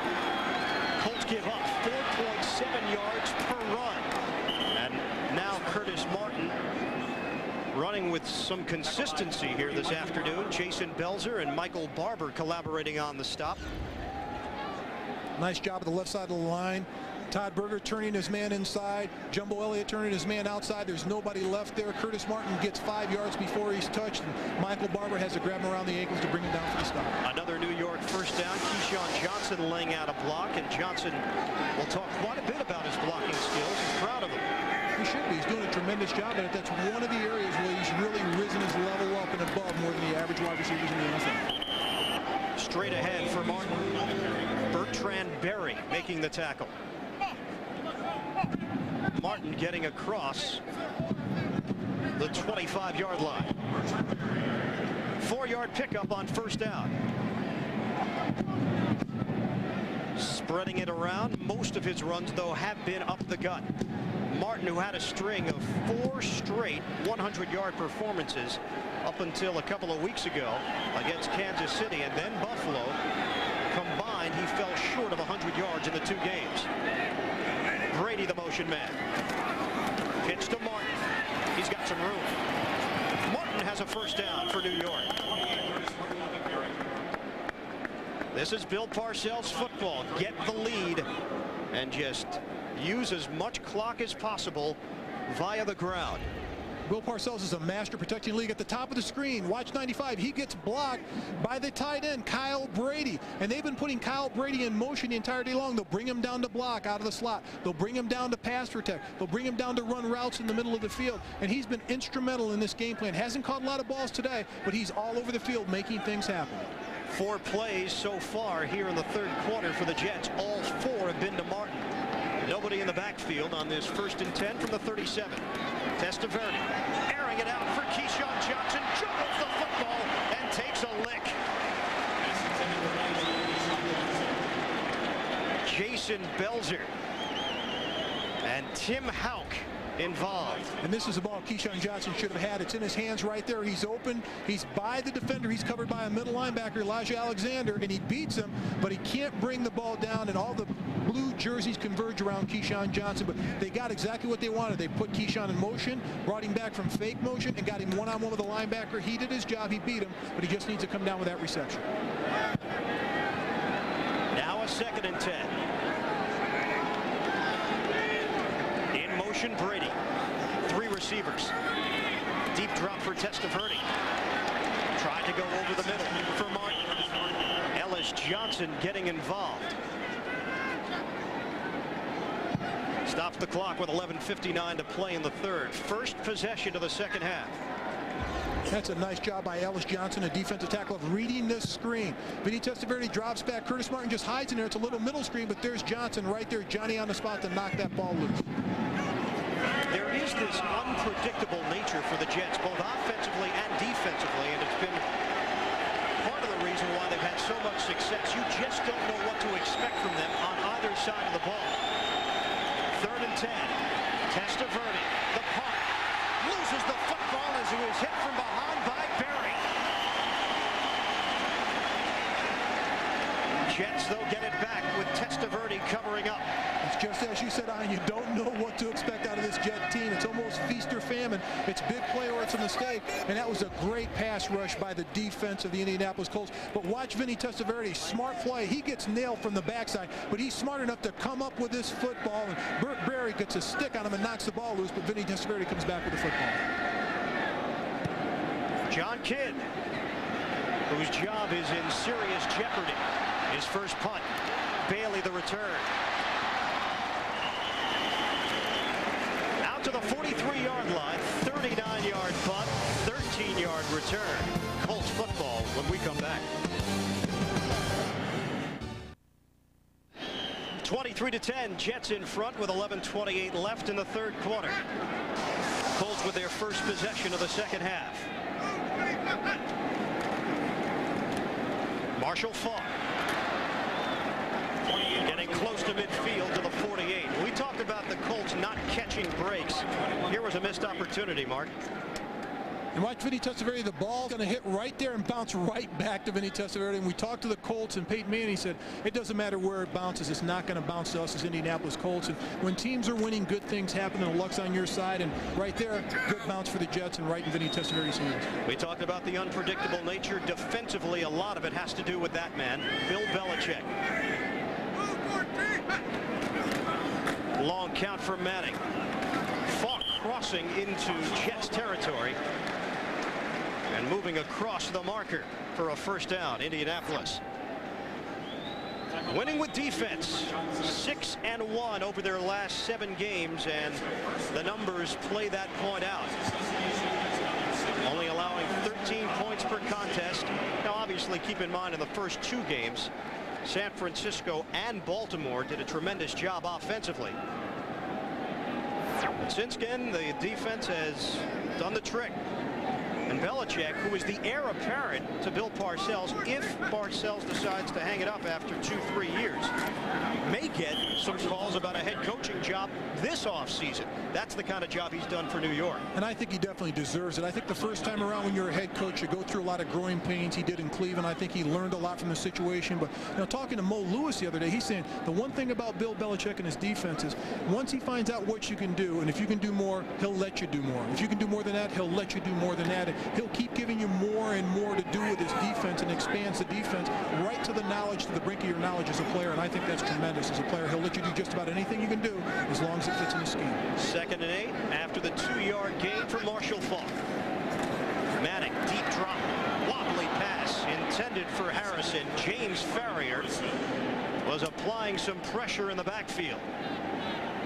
And no one touched James Ferrier to the top of the screen. Peyton Manning doesn't have a chance. He's hot on the outside. No one blocks him. Peyton Manning's back is turned. He knows he's got to get rid of the ball right there. Good job of just throwing the ball away, but that's a heck of a stick put on Peyton Manning by James Ferrier. Colts will go with a 4-receiver look as E.G. Green checks in, the rookie. This is 3rd and 8. checking off. Out of the shotgun. Inside handoff for Falk. And the Jets stack him up at the 45-yard line. And you hear the boos in the background. Corwin Brown did a nice job of sniffing that play out. Not only Corwin Brown, but the guys in the middle of the defensive line for the Jets did a good job of stuffing the hole. That's what defensive tackles do. They don't make the tackle, but they'll stuff the hole up front, and they'll keep the offensive lineman on the line of scrimmage. And Carl Hansen right there does a great job of stuffing the offensive lineman, allowing everyone else to converge on the tackle. The punt from Gardocki. Fair catch signal made by Ward. He lost the football. And again, the Jets retain possession. Dedrick Ward filling in for the injured Leon Johnson. Just did not bring it in cleanly. They say catching a punt is one of the hardest things to do. I could never catch one. Well, we know that. That doesn't make it hard. 23-10 Jets.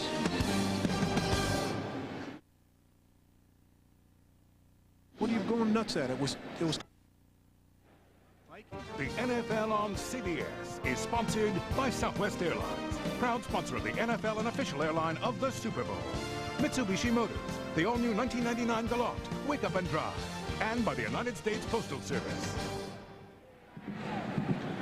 The Colts going the conservative route here in the third quarter, trailing 23-10 on a 3rd and long, an inside handoff instead of possibly throwing the football down the field.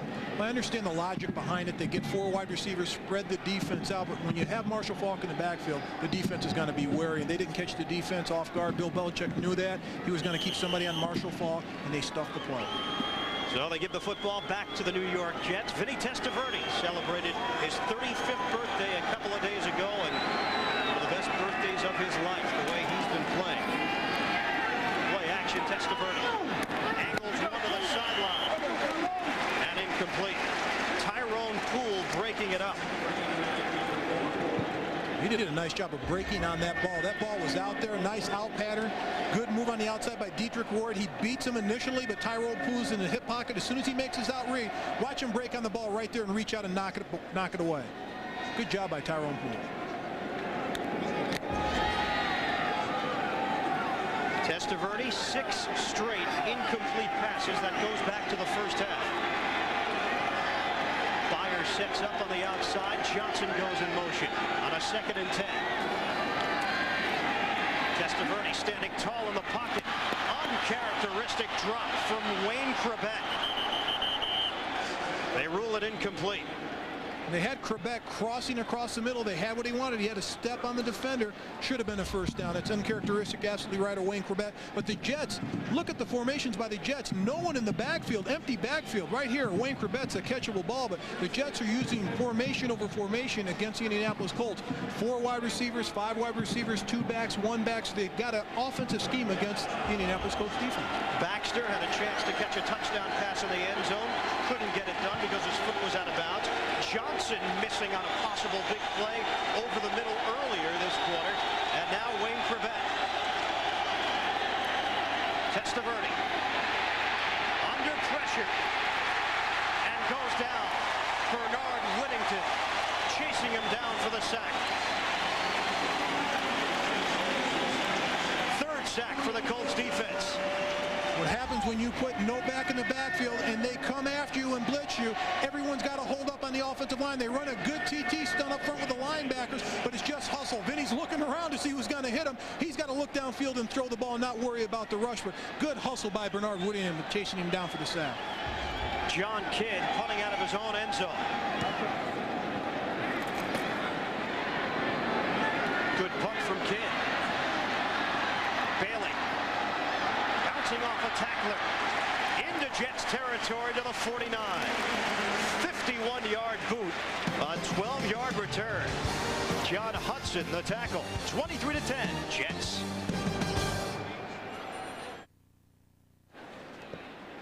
Eight minutes left in the third. Jets in front, 23-10. Coming up tomorrow on CBS, it's Shameless Crossover Monday. The stars of CBS Monday shows, they show up on each other's shows, beginning with Cosby, followed by the King of Queens, And Monday's #1 comedy, Everybody Loves Raymond. Then Ted Danson stars in Monday's newest hit, Becker, followed by an all-new LA Doctors tomorrow on CBS. Colts have it 1st and 10 from the Jets' 49. Manning has not been sacked today and just throws it away. Brian Cox getting into his face. Brian Cox is playing like a young player. He's coming off the line of scrimmage. Those old legs are doing a great job. You're getting the tackle Adam Meadows that's supposed to come out behind the tight end and block him. He gets a hand on him, but Brian Cox forces Peyton Manning to roll out of the pocket. He's got 7 tackles today. He's been a man on a mission this afternoon. 3 Pro Bowls to his credit. Back in his Miami Dolphin days, 14 sacks back in 1992. That's when he was considered one of the best linebackers in the NFL. Coming on a blitz. The dump off. Marshall Faulk to the 45. James Ferrier tackling him low. And 3rd down coming up for Indy. I think Indy's got to take a shot downfield. They haven't thrown a pass over 30 yards all afternoon. They've got to get this defense to respect them. They're throwing the outs. They're throwing the underneath packages. They're dropping it off to Marshall Faulk. They've got to go downfield because this Jets defense will not respect them. They'll play a little closer to the line of scrimmage. Let Peyton Manning complete the short stuff and just tackle him for the loss. Colts again will go with the 4-receiver set. Harrison in motion. Movement on the left side from Tarek Glenn.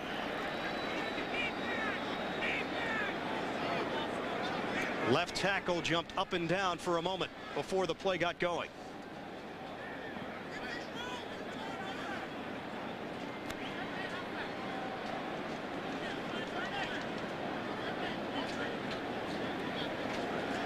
Mike Carey will get the official word and pass it along. Neutral zone infraction on the defense. Jumps in the neutral zone, causing a false start by the offense. 5 yards. They're down. That's one of those rules to help the offensive lineman. I really like that rule. One of those new rules. If a defensive player jumps in the neutral zone to try to get an offensive lineman to move, the penalty goes on the defense. You cannot draw them off. Here you go, right here. Watch these 2 guys. There's 78 Tarek Glenn, the offensive tackle. Well, as soon as a defender moves like that and the offensive lineman moves, that's not on the offense anymore. That's on the defense, and that was Anthony Pleasant jumping in the neutral zone. Timeout has been called by the Colts. They will face a 3rd and 1 when we come back. 7:14 to play in the 3rd and a 13-point New York lead. The NFL on CBS is sponsored by AC Delco Automotive Parts. If you're not asking for it, you're asking for it. And by MetLife. Get Met, it pays. Labeled as a game the Jets are supposed to win. They lead the Colts 23-10, but Mark, we have not seen the big effort from New York. Fortunate to be up to 13 points. Colts are a touchdown away from getting right back into this one. Play action. Setting up the screen for Dilger. And he's got the 1st down.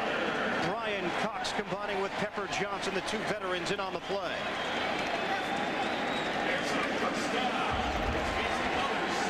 Nice job by Peyton Manning moving the pocket, a fake to his running back, Marshall Faulk, but he rolls and moves the pocket and dumps it off to his tight end, Dilger. But Brian Cox on the ball. I mean, he's following this from play 1. He's following Marshall Faulk. Now he's going out to the flat to get to the tight end, Dilger.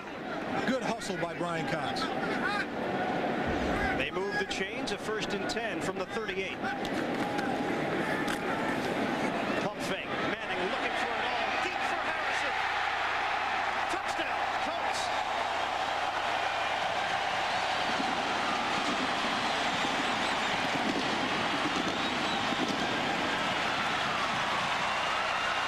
Marvin Harrelson beat the double team of Jerome Henderson on the play. You're going to watch it. And Aaron Glenn, he beats the double team. I said they've got to throw the ball long to get respect. Well, they finally throw it deep and throw it downfield. Good call by Tom Moore. There's Harrison beating the defenders. He's by Aaron Glenn. He beat him on the play. But here's Peyton Manning standing strong in the huddle and lofting the ball. I said they've got to take a chance of stretching the defense. Well, they did. And what happens? They get a touchdown. And they get themselves right back into the football game. The extra point from Vanderjagt. Lots of time left. We're in the 3rd. 23-17 New York.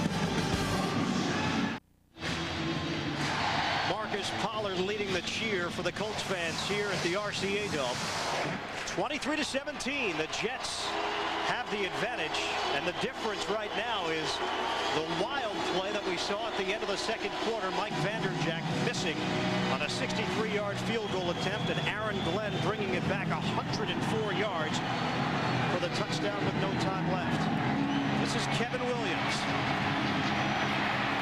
And Williams brought down to the 25. A 22-yard return. Robert Blackman was able to take him down. Peyton Manning ties an NFL rookie record with 7 straight games with at least 1 touchdown pass. Dan Marino, David Woodley, and Jim Plunkett, the other 3 rookies with that kind of number on the board. And there's one thing about this year's draft, going into the draft, you knew one thing was for sure. Peyton Manning was a sure bet. You didn't have to worry about his maturity level. You didn't have to worry about his athletic skills. You knew what you were getting with Peyton Manning, and it's going to pay off for this Indianapolis Colts franchise. Testaverde was supposed to be a sure bet back in 1987. 12 seasons later, Testaverde is now finally getting recognition. On the handoff for Martin. Extracurricular activity following the play. Elijah Alexander and Van Tuene will be given credit for the tackle on Martin. A 3-yard pickup on first down. What I really liked about that play, the way the defense converged on the tackle. You saw 7 or 8 blue jerseys around Curtis Martin making the tackle. They're hustled to the ball. The emotion is there. They're pushing the Jets offensive line back. And look at all the blue jerseys on the tackle. All those blue jerseys right there on the tackle. 19 carries, 87 yards for Martin. That's a 4.6 average. Brady in motion. Play action. Testaverde in some traffic, and Keyshawn Johnson comes up with a first down grab. 15 yards on the pass play. And that's what the height and the athletic ability of a Keyshawn Johnson gives you. You can split defenders. You can go up and grab passes like this. Look at the job he goes up and does and holding onto this football after he gets tattooed. And when you're 6'3" and you're taller than most of your defenders, it's easy for you to go up there and make that type of play. But he holds onto the football. He gets nailed on a play by Belzer and Tyrone Poole. Testaverde has just gone over 200 yards through the air. 1 touchdown, 1 interception. From the 43, fires the motion man. Testaverde. He's got Baxter. Into Colts territory and sprawled out at the 35-yard line. A 22-yard hookup.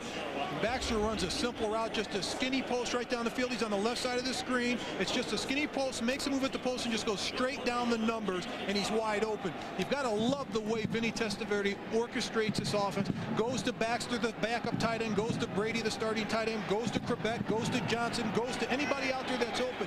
Everybody on this offense has to be ready because Vinnie Testaverde will find a way to get you the ball. And everybody in this offense is happy, which is something that's very rare. He's getting everybody involved. Play action. Floating one out to the sideline, a timing pattern. Keyshawn Johnson, the intended receiver, step for step. Jeff Burris was there, as was Tyrone Poole. Good position by Tyrone Poole. Forced Keyshawn Johnson to the outside and kept him past the numbers and keeping him out there by the sidelines, making sure if he catches that ball, it's going to be out of bounds. And if he comes back into play, he's got to run over Tyrone Poole for the penalty. Clock stops, 4:06 to play in the third. Ian Eagle and Mark May with you from the RCA Dome. The Jets looking for their 5th consecutive win. Colts hoping to avoid their 5th consecutive loss on a double tight end set. Martin on a sweep. Martin crosses the 30-yard line, inches closer to the first down marker.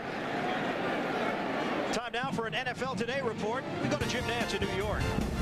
All right, Ian, it is Flutie time in Buffalo to his tight end Remersma, and the Bills have a 10-point lead, and we've already begun the 4th quarter. Let's go back to you. New England banged up, and Buffalo. What a carpet ride they are on this season, led by Doug Flutie. That New England team has really gone backwards over the last 3 or 4 weeks. Even though they've got injuries, a lot of teams use that for an excuse, but you cannot do that. You've got to play throughout the adversity of the season. AFC East tight as a drum. Testaverde on a 3rd and 3. Incomplete. Kyle Brady was there.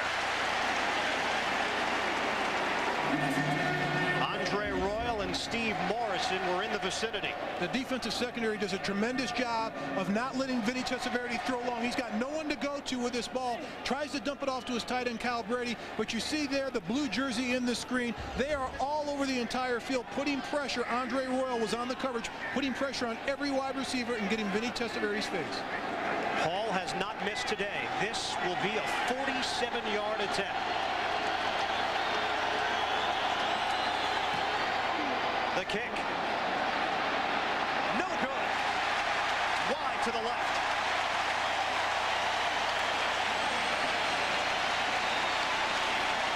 In an attempt to make this a two-possession lead, the Jets fall short.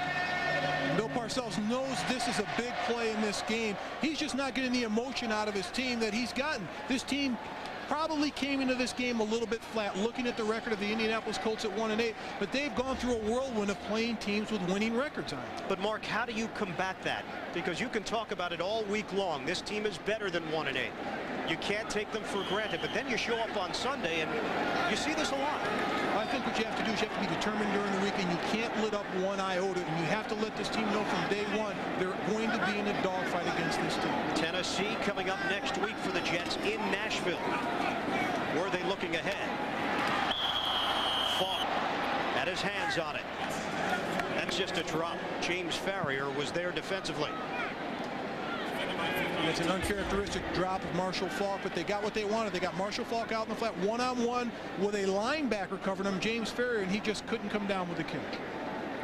You look for mismatches out there, and that's the mismatch they want. They'd love to get Marshall Falk on the linebacker because they know he'll win that battle 9 out of 10 times. Remember, no Craig Hayward here for the Colts. He will miss the rest of the season after having successful surgery earlier this week. A benign tumor removed from the base of his skull. Now under 3 minutes left in the third. Get well soon, Zestman. Craig Hayward is a heck of a guy. I've known him for an awful long time. We went to the same university, and wishing him and his family nothing but the best and future success, and hope he gets healthy in a hurry. Zestman, of course, is a reference to his very entertaining soap commercials. I'm Ironhead. That's not bad. Forget it. I wasn't expecting that from him. We're going to have to get some other impressions by the end of the day. Talk about uncharacteristic. 3rd and 8. Manning flushed out of the pocket, throwing on the run. Finds the open man into New York territory. Marvin Harrison. 15 yards, and that's Peyton Manning making something happen. What's most impressive about Peyton Manning, his ability to throw on the run as a big man. He gets flushed out of the pocket right here, runs out of the pocket, but he's always looking for a wide receiver. He can throw on the run just as well as anyone else. You usually don't see this from a big man, the accuracy, but Marvin Harrison doesn't give up on the play. When your quarterback's flushed out of the pocket, find a way to get open. Make a move. Find a spot, settle down and get open. That's what Marvin Harrison does. First down, Indianapolis Colts. 4 catches, 70 yards, and a touchdown for Harrison, and this drive remains alive. Under 2 minutes left in the third. Straight back Manning. It's Harrison again. Out to the 31-yard line.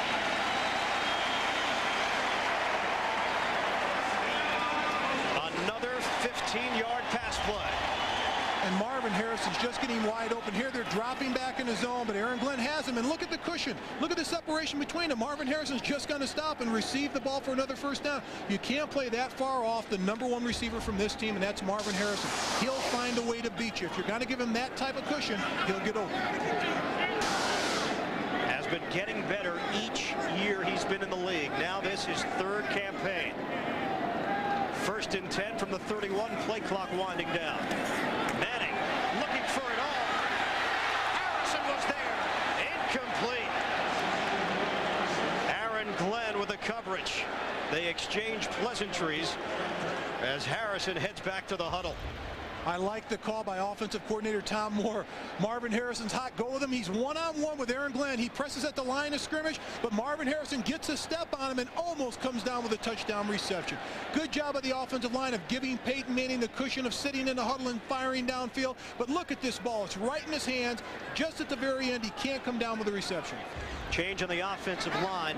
Right guard Tony Mandarich on the sidelines, replaced by Tom Myslinski.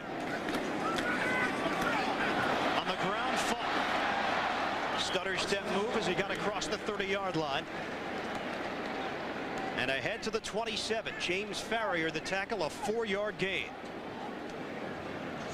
Marshall Faulk's a man. I mean, he's really carried the load for this Indianapolis Colts football team offensively with his receptions, with his running. He determines on what's going to happen. As far as this Colts offense goes, that's as far as Marshall Faulk can take this offense. He's the guy that's got to have the ball in his hands. Coming up on a contract year, wants to have a big year. He wants to touch the ball as much as possible. 17 carries, 62 yards. A big third down. With time ticking away in the third. Manning out of the shotgun. Jets were coming on a blitz. Torrance Small has the first down for Indianapolis. Kevin Williams forced him out of bounds. 10 yards on the play. Nice job by Peyton Manning of reading the blitz, feeling the heat, and getting rid of the ball in a hurry. Kevin Williams comes on the blitz. Torrance Small breaks it off right at the end, comes up with a reception, and makes a good move for the first down. That's the end of the third quarter. 23-17 Jets. Back to Indy after this message and a word from your local station. Start of the fourth quarter. This is not a comfortable lead for the Jets. 23-17. Tom Moore, offensive coordinator for the Colts. We're seeing Peyton Manning blossom before our eyes today. He's made some big throws and some big decisions. Play action on a 1st and 10 from the 17. Manning throws it out of bounds. And that's one of the smart decisions by Peyton Manning. And we had him the first week of the season, and that's a play that Peyton Manning would have tried to force that ball in there 6-7 weeks ago. Now he's smart enough, and he's grown through the growing pains to throw that ball away, come back and live for another day. 9th play of the drive coming up. Just underway here in the 4th. Jets trying to remain undefeated in the AFC East. 4-0 in division play entering today. Manning loses the football and it's kicked around. Ball is loose at the 36. And the Colts very fortunate that Marshall Faulk was able to scamper over and get it. A flag down. Marshall Faulk, he's the savior of this franchise this year. Wherever a play needs to be made offensively, Marshall Faulk finds a way to get in the middle of that play.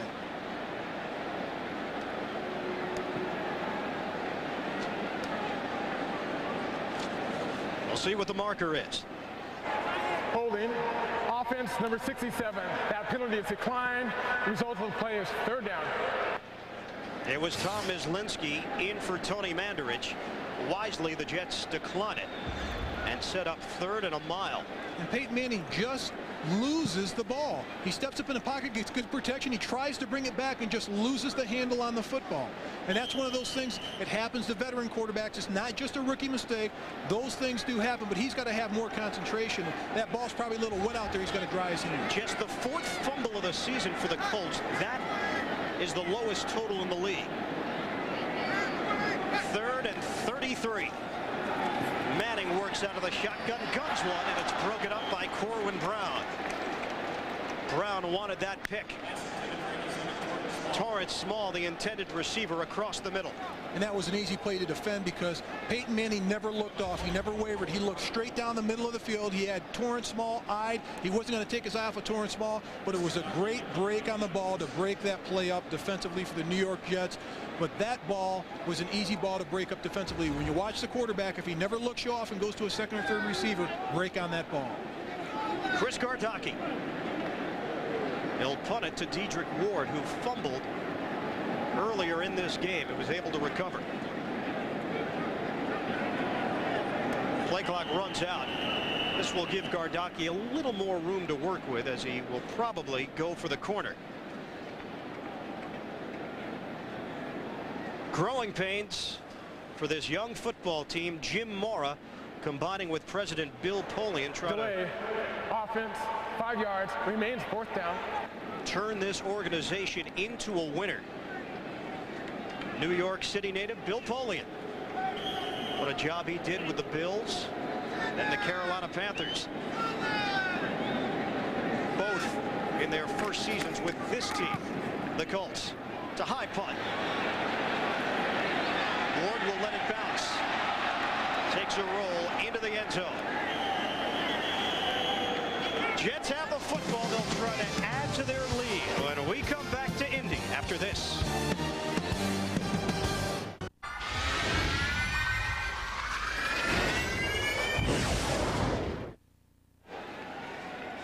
Iron Eagle Mark May returning at the RCA Dome. 23-17. Jets have the lead, and they have the football.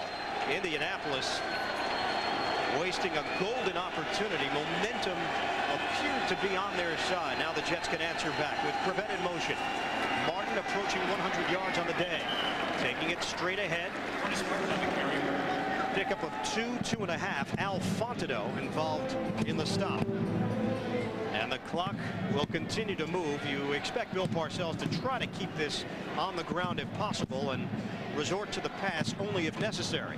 Or if he goes to the pass, it will be a very short, controlled, completed pass. But this is Bill Parcells at his best. He's got the lead in the fourth quarter, moved the change time. Let's find out if our running back is better than your defensive front. 97 yards rushing for Martin. Johnson in the three-receiver look.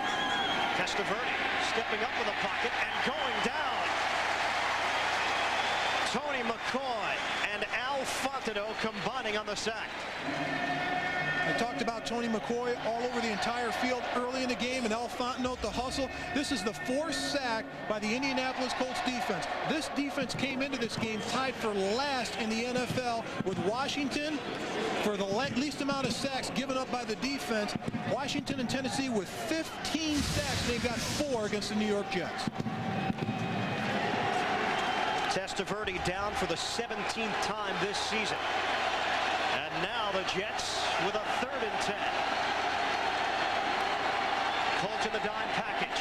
Roll out for Testaverde. Throwing across his body and incomplete. Flag comes down.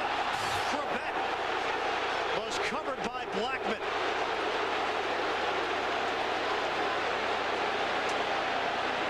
And it appeared Robert Blackman made a great play with his left hand, but the problem was his right hand was on the back of Wayne Crevette. It will work against Blackman. Pass interference. Defense, number 25. Automatic. First down. Mike Carey, the referee, hearing the boos. And it's the right hand of Robert Blackman. He goes up with his left, but look at his right hand. It's already on Wayne Crevette's back, and that's what the infraction was. First down for the Jets. Ball spotted at the 30-yard line. Brady and Byers in a double tight end set. Crevette the motion man. Play fake. Testaverde floats one up in the air and incomplete. It was Johnson on the sideline. He was looking for a flag to no avail. After today's game, But the Colts defensive rush is getting to Vinnie Testaverde, putting pressure on him. The end of the play, the ball is uncatchable, but Tyrone Poole just takes out Keyshawn Johnson on the play. Clock stops with 12:50 to play in the fourth. Jets lead it 23-17.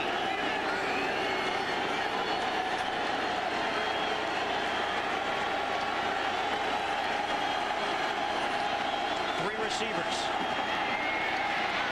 Curtis Martin goes over 100 for the day and scoots out of bounds at the 40-yard line. Time now for an NFL Today report.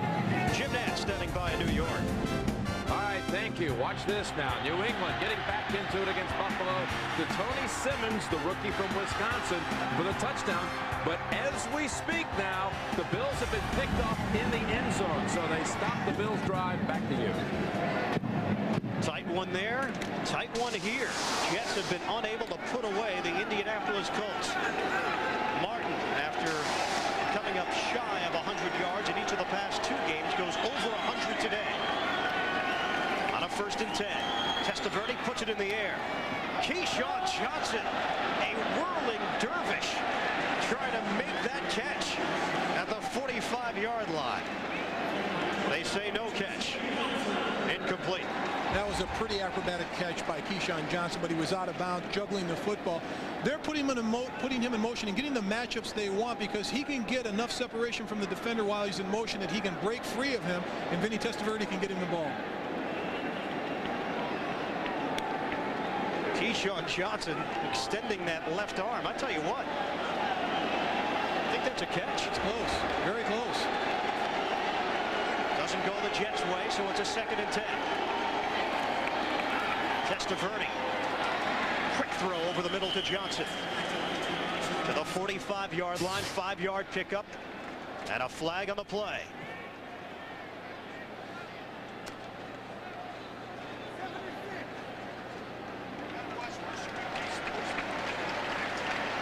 So the Jets will have this play backed up. It's always a situation where the Jets seem to get something going that they can shoot themselves in the foot this afternoon. Illegal shift on the offense. Number 76 was going down while the other man was in motion. 5 yards, 2nd down. Jumbo Elliott called for the illegal shift. 6th penalty costing the Jets 50 yards today. Here's Jumbo right here. He's got to stay stationary. He can't move. He's going down, going to the 3-point. You saw Keyshawn Johnson moving already when Jumbo was going down. He knows he's got to stay set before any motion can move in that offensive side of the ball. So now a 2nd and 15 for New York. 3 receivers. Martin with a head of steam, able to cross the 40-yard line.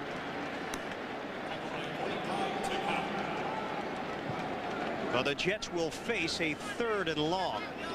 They need to get to midfield, spot the football at the 42. Curtis Martin in his career has averaged 100 yards a game facing the Indianapolis Colts. This is the 8th time he's faced them. He's got over 800 yards rushing. This is what he needed to pick up himself personally. 23 rushes, 114 yards. But the killer is Vinnie Testaverde milking the clock, running the ball, picking up yards, and he'll take this clock down to about 3 seconds before they snap. Play clock is down to 3, down to 2. Testaverde. Baxter dropped the football. A sure 1st down if Baxter holds on to it. And the Jets are forced to punt. Vinnie gets good time in the pocket to step up and complete it, but Baxter's got to catch this ball. That's his 2nd drop of the afternoon. And I guarantee what Bill Parcells is thinking in the back of this 9. All teams have this machine called the jugs machine, where you put a ball in there and it fires it to you about 100 miles an hour. He'll be working on that this week. He'll probably be catching a couple of 100 balls a day. Baxter just left his feet and couldn't bring it in. Kidd the punt. Bailey retreats to the 9-yard line. Fair catch signal made. Colts will have it pinned back at the 9. We're back after this.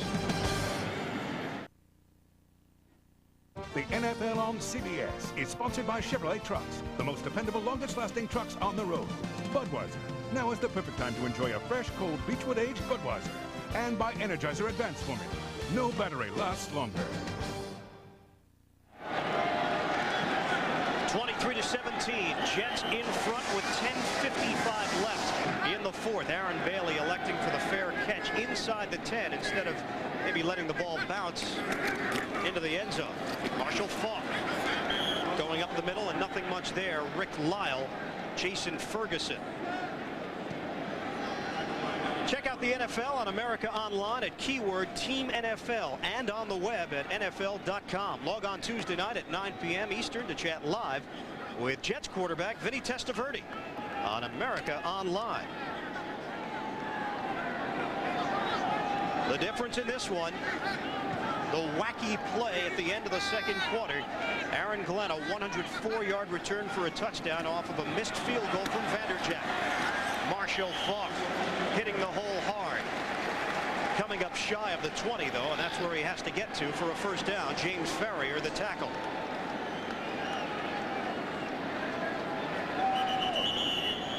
Injured Jet on the field. It's Ray Mickens. So the clock stops with 10:01 to play in the 4th. We'll step aside for a moment. Colts on the offensive end trailing 23-17. Vinnie Testaverde undefeated as a starter for the New York Jets this season. 6-0 record. The quarterback comparison with Peyton Manning. The interception came on the first pass of the game for Testaverde. The touchdown to Wayne Corbett. Manning with a pair of touchdowns, one to Small, the other to Harrison. And Ray Mickens able to walk off the field.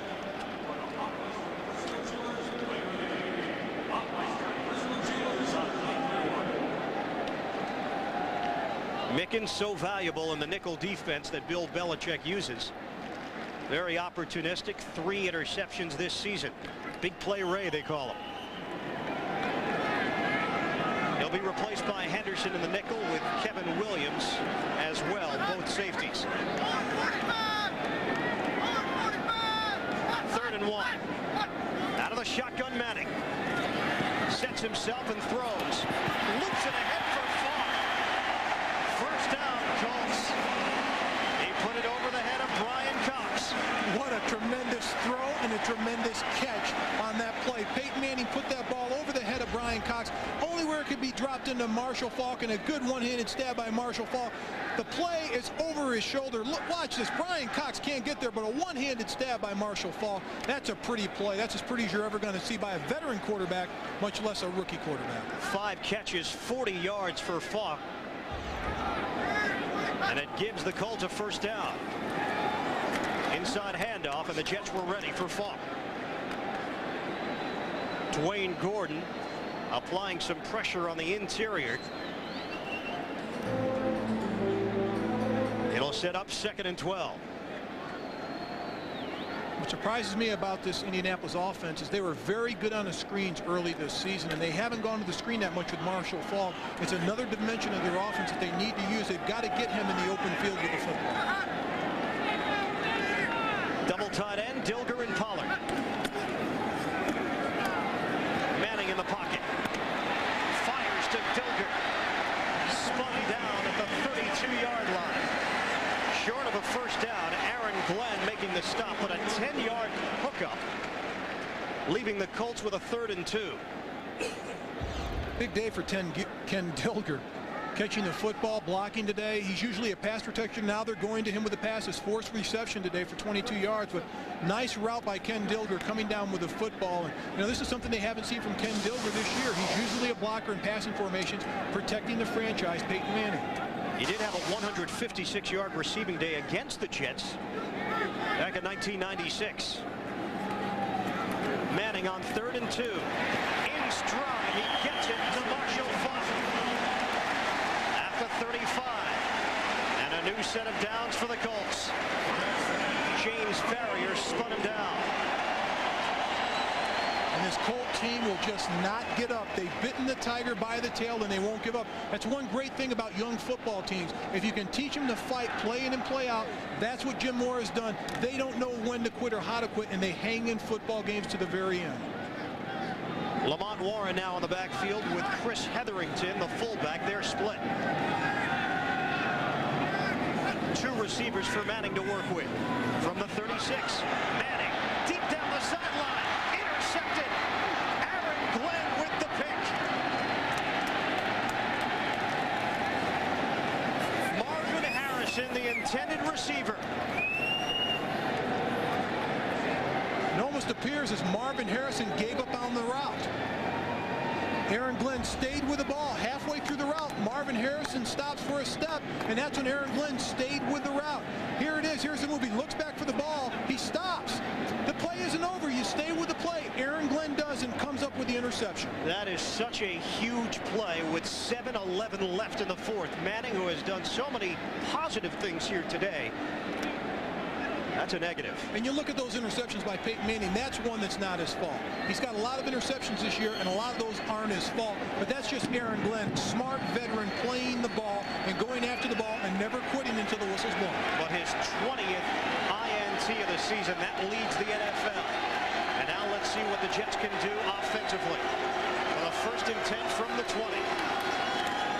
Martin right up the middle and a good burst on first down.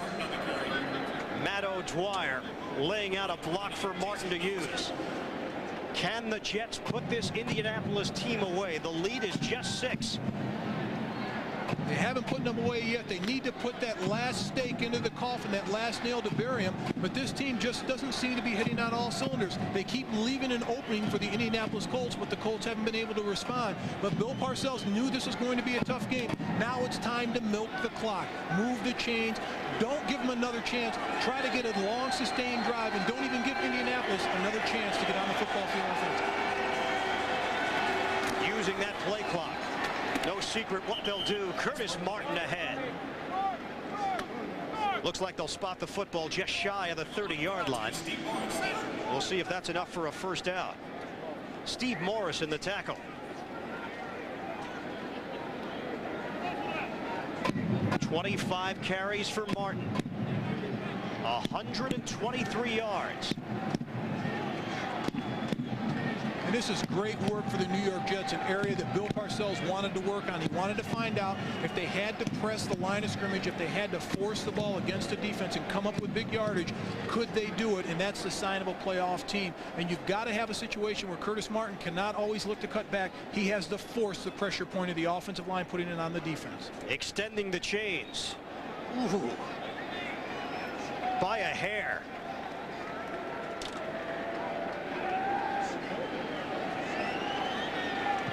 Curtis Martin came in today averaging 3.2 yards per carry. Today, just a shade under 5 yards per clip. Time of possession. New York Jets control it. They're second in the AFC. They've done a great job. That's Bill Parcells football. Dominate the line of scrimmage and run the football. A pivotal third down. Time of possession doesn't mean much unless they can get this first down. And Martin on the pitch. Martin tripped up, but had enough to get ahead for the first down. Very lucky on that play, Ian. I don't like the call when it's 3rd and short like that. Slam the ball in the middle of the field. That just shows you don't have enough faith in your guards inside, that you've got to pitch it outside and try to get to the perimeter. You've got to rely on Curtis Martin's speed and Keith Byers blocking to make a play. He almost gets tripped in the backfield on this play. Hey, you can't live on that type of play when you have to have it when it's 3rd and 1. He was tripped by his own man, Jason Fabini, the right tackle from Fort Wayne, Indiana, has 200 friends on hand here today at the RCA Dome. I hope they paid for their own tickets. I think they did. Jason's just a rookie. 5 minutes left. Jets have a new set of downs. Martin stumbling ahead across the 35-yard line. A pickup of about 4 on first down. Elijah Alexander with a tackle. And that clock continues to move. Colts have 2 timeouts to play with. Jets have 3. Just grind the football out time. Give it to your featured back in Curtis Martin and run behind Jumbo Elliott. Curtis Martin still looks for that cutback when he forces the ball in there. That's a question mark about this offensive line. Can they do the job? On the last play, he had to cut it back. That ball was featured to go to the right side. He had to cut it all the way back to the left behind Jumbo Elliott's cutoff line. 2nd and 6. Martin and Byers in the backfield. That's Crabette in motion. Johnson, the other receiver. Crabette. Quick little out. And a first down for New York. Vinnie Testaverde making the connection to Wayne Crabette. And Wayne Crabette's amazing. Goes in motion, plants. Here's his hint. He plants and goes to the outside. He's smart enough to know where that first down marker is, and he's not going to be short. But Wayne Crabette, what more can you say about him? He always comes up with that first down reception. 4 catches today, 112 yards and a touchdown. That one went for 63 yards.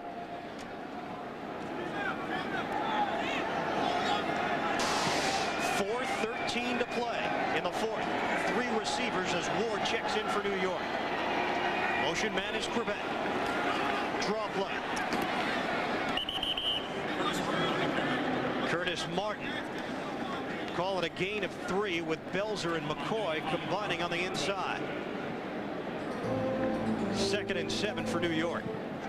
The guys up front from Indianapolis, we talked to Jim Moore the other day. He's making lots of changes in the defense. He likes his 2 tackles, but everybody else positions are almost wide open. They want to find out what they have on defense before they go into next year's free agent market in the draft. They haven't given up on defense, but they need to know how deep they are at linebacker, how deep they are in the secondary, and if they have defensive ends that can play NFL caliber football for what they see for the Indianapolis Colts. 2nd and 7.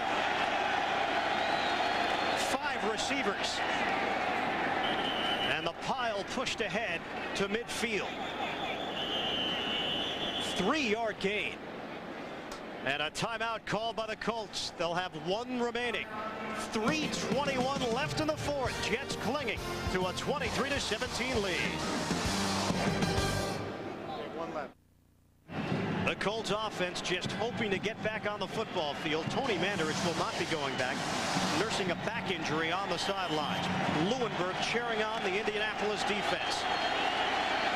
New York facing a 3rd and 4 from the 50-yard line. Jets looking for their first sweep of the Colts since 1986. Brady in motion. Roll out for Testaverde. The ball was tipped and incomplete.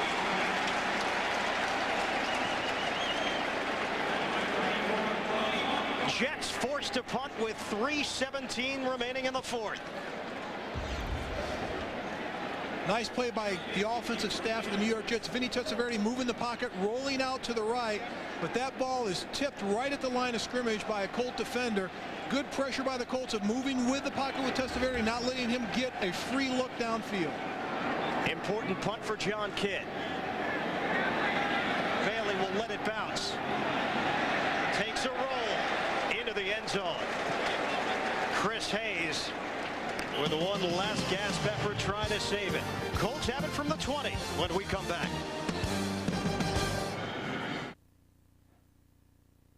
The NFL on CBS is sponsored by IBM. Are you ready for e-business? And by Enterprise Rent-A-Car. Pick Enterprise. We'll pick you up.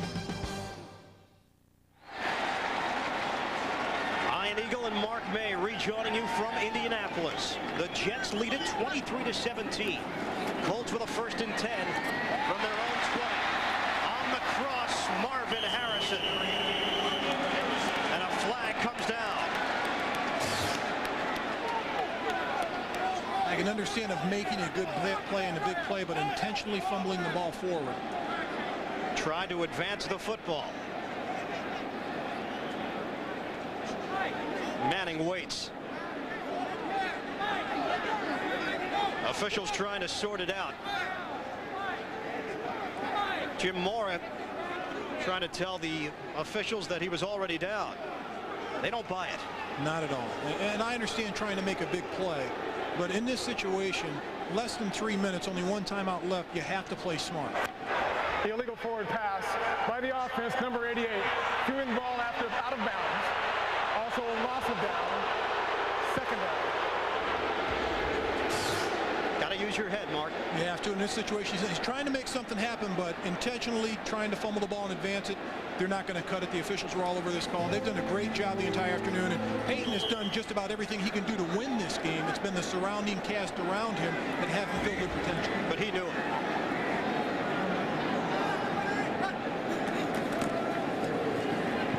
On 2nd down, Manning. Throwing on the run. Is it complete is the question. The officials say no. Marvin Harrison beside himself. Once again, Aaron Glenn with the coverage. Nice job of Peyton Manning rolling out of the pocket, throwing the ball on the run, and that's a catch. That is a catch. There's not even close. Not at all. He brought that right in. And they're talking about it over on the sidelines right now. Maybe one of the other officials had a better look at it, but I don't think anybody right there. Ooh, that's close. It looks like it hit his thigh, and he came back up to the ball. First down. There you go. My eyes aren't as bad as you claim them to be.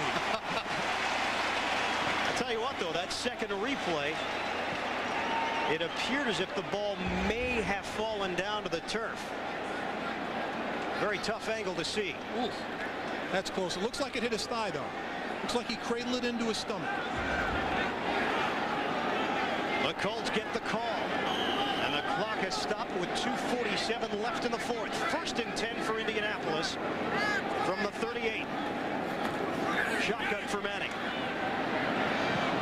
Over the head of Torrance Small and out of bounds. It'll be 2nd and 10. The Jets have not won a division title since 1969. That year they went undefeated in the old AFL East. They're currently undefeated in the AFC East at 4-0. And they've been on quite a run. 4 consecutive victories, trying to make it 5 in a row here this afternoon. Defense, for the most part, has been there for New York, behind Bill Belichick. So the Colts have 1 long drive left in them. Manning flushed out of the pocket. Flag comes down. Wobbly pass. Incomplete. Kevin Williams, the coverage. Otis Smith got his hands on it. And a penalty.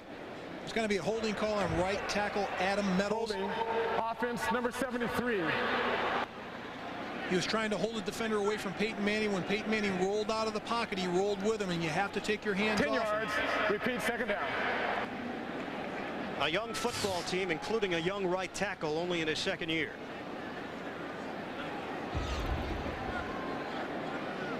You're going to see him to the right of the screen behind the goalpost. Once the defender leaves you, you have to take your hands off right there. He's got a lock on him. And that's Mo Lewis. So it backs the Colts up to the 28. 7th penalty on Indy. A 2nd and 20 for the Colts with 2:31 left in the 4th. Operating out of the shotgun. Incomplete. And almost picked off by Otis Smith. Had an interception earlier today, the 20th of his career, 2nd on the season for Smith, and almost had his 3rd. Well, the Colts' problem is they have problems converting. They can't convert on 3rd downs, and today they've had problems, and they've had opportunities against the Jets. But when you look at Jim Moore and this team, you have to get the feeling that this team is the future. They are going in the right direction in what they're doing. 3rd and 20. Harrison in motion. 3 receivers. Here come the Jets on a blitz. Manning unloads. Harrison brings it in. Twirled down shy of the 40-yard line and well short of a 1st down. Ray Mickens brings them down to the turf. It'll be 4th and 10 for the Colts. And there's no question, a 1-8 team. This is an opportunity to knock off a playoff contender. 4th down, you have to go for it. Stranger things have happened, including one of the most bizarre plays that you will see in the 2nd quarter with no time left. But if the Jets stop the Colts here, New York will have a chance to just run out the clock. Colts with only 1 timeout remaining. 4th and 10 for Indy. They didn't get the playoff. They did not get the playoff before the play clock expired. And that's the problem with a young team. You can't teach experience. Delay on the offense. 5 yards. 4th down. So make it a 4th and 15. And it happens a lot in the NFL. When you make a decision to go for it, you have to make your decision automatically. You can't hesitate or deviate. You've got to go for it right off the bat. A lot of teams get caught in the same situation where they use too much time. 8th penalty on Indianapolis. 4th this quarter alone. 4th down. 15 yards to go. Manning out of the shotgun. Good protection. Throws to Falk, who's open. Will try to run it for the 1st down. Breaks a tackle. He's got the 1st down. Into Jets territory. Corwin Brown and Kevin Williams had a chance to bring him down short of the marker as we hit the 2-minute warning. 19-yard pass play on 4th down. The Colts drive remains alive. 2 minutes left. Jets with a 23-17 lead on the Colts. Coming up next, the Franklin Templeton Shark Shootout from Thousand Oaks, California. That's coming up immediately following this game. Jacobson and Cook currently the leaders. 2 shots better than Roca and Hoke and Norman and Elkington. Never a dull moment when these 2 teams meet. Normally, at least one of the 2 matchups turns out to be very close over the course of a season series. Colts have won 6 of the last 8 over New York. Jets looking for the sweep. They crushed them back in week 3. Manning throws. Incomplete. Small across the middle. 2nd and 10 coming up. Torrance Small did his job. He got open, but Peyton Manning throws this ball behind him. If the ball's thrown on the money, it's a reception in the middle of the field. He's got to reach back behind him in front of Otis Smith, but he did have Otis Smith beaten on the play. A minute 56 to play.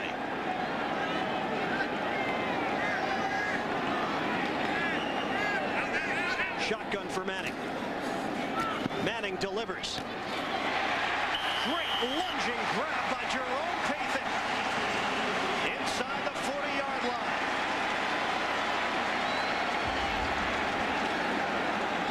The rookie Jerome Peyton makes his move on the outside, one-on-one against Ray Mickens. A little push-off and runs a little out, catches the ball. Colts just pushing the pile ahead. A minute 25 and ticking. And Manning spikes the football. Colts still have one timeout left and lots of time to play with. Marshall Faulk out there kiddingly slaps Peyton Manning, having a little fun, telling Peyton to calm down, relax. There's lots of time. Got a timeout. Got a minute and 21 seconds left. There's plenty of time here. Just be patient. The Jets every season try to get rid of the same old Jets tag in the New York area. And it's games like this that bring it back. Manning. Good protection. Crossing over the middle. Marshall Faulk. And scooting ahead to the 27-yard line. Not quite enough for a first down. Down to a minute 3 left. Clock continues to move. This is 3rd and inches. Manning stumbling ahead. First down for the Colts across the 25. And now Indianapolis looking to call the timeout. And they do with 52 seconds left. That is their final timeout.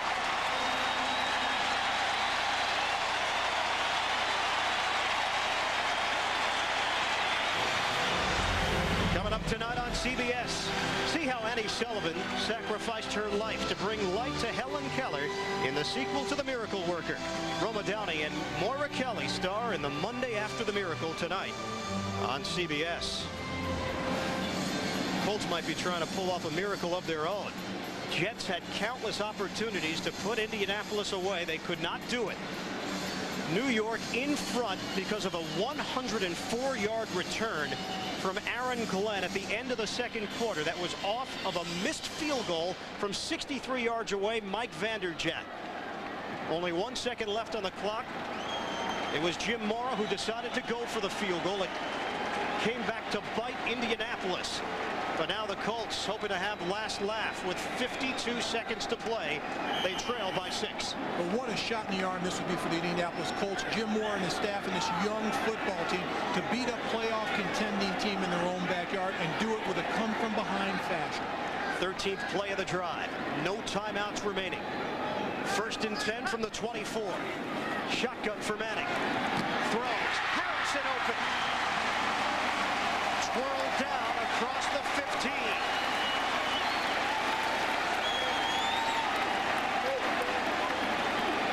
And another Indianapolis first down. Clock continues to move. Pump fake. Manning. Incomplete. He was looking for Dilger in double coverage. And the clock is stopped. 30 seconds left. 23-17 New York. Strategically at this point in the game, Tom Moore has to look to the outside. Marvin Harrison one-on-one, Jerome Peyton one-on-one. They've been eating up the middle of the field against the Jets. Running posts, running slants across the middle have been very effective. Now it's time to take their shots on the outside because the Jets are going to look for a pass down the middle. The collar a little tighter on Bill Parcells. Was expecting a tough game from Indianapolis. Don't know if he expected it to be a game in the 4th quarter. It is. 2nd and 10. Manning throwing. Caught. Lunging for the goal line. Touchdown. Colts. Marcus Pollard.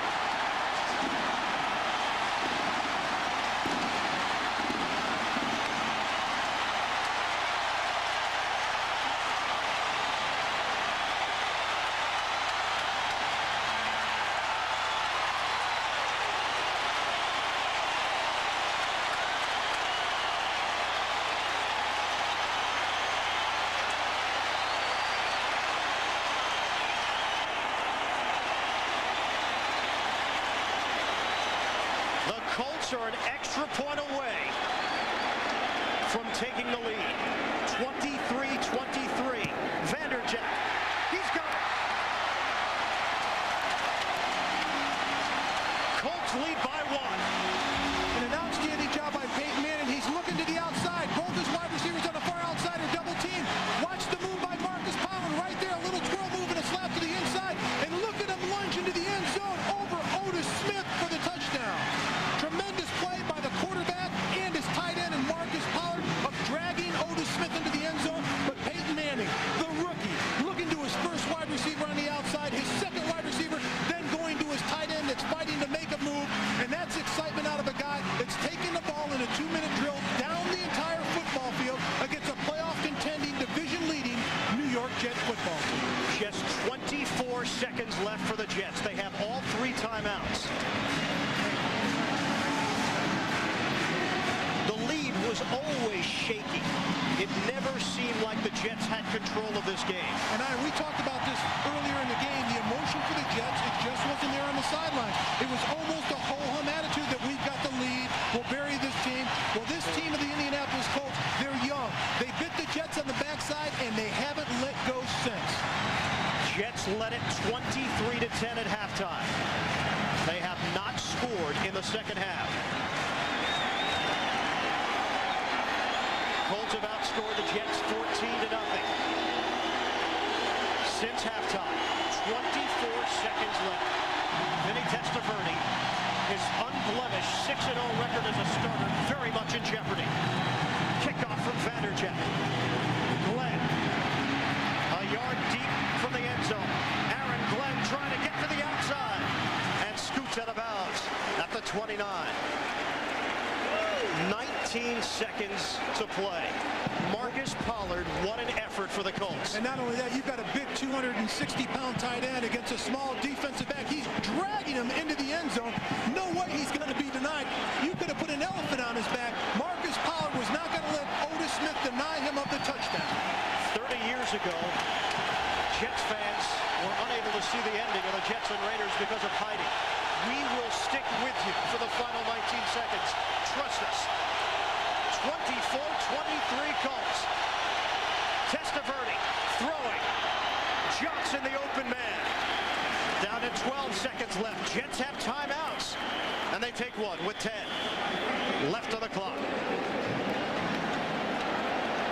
2 timeouts left. They're giving Keyshawn too much space on the outside, but they are letting him catch the underneath pass so they can tackle him inbounds. But that's just too much space to give him. Tyrone Poole is playing too far off. This is a 1-point game. You can't let him get down the field and have a field goal attempt. You've got to keep him on their side of the 50-yard line. I understand you're playing it safe defensively, Rusty Tillman, defensive coordinator. But if you want to win the game, you've got to get in these wide receivers' mustache. John Hall's longest field goal of the season, 54 yards. Only 10 ticks of the clock left. Jets have it just shy of their own 48-yard line. They put a second back on the clock. And there's some coaching going on out there. Bill Parcells, a consummate coach, but he's making sure that Vinnie Testaverde is quarterback, and everybody knows exactly the scenario that he wants to happen. If it's a completion, if it's an incomplete pass, he wants them to know now this is what we're going to do. Plain and simple.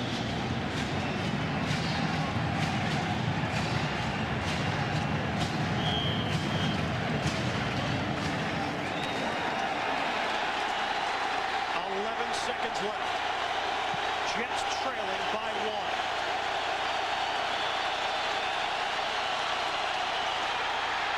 Testaverde fumbles the football. Colts have it. This game is over. A damaging loss for the New York Jets.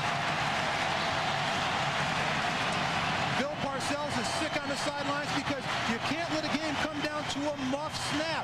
A bad exchange between quarterback and center. How could you let it come down to this? This is a very basic play, fundamental play. Bad muff, bad snap, quarterback, center, right there. Here come the Colts. Look at those blue jerseys converge on that ball. Vinnie Testaverde had it, but the Colts defense knocked it out of there, and Al Fontenot came up with a big fumble recovery.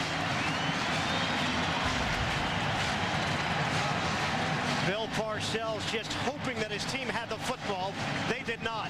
He was trying to call timeout. Wow.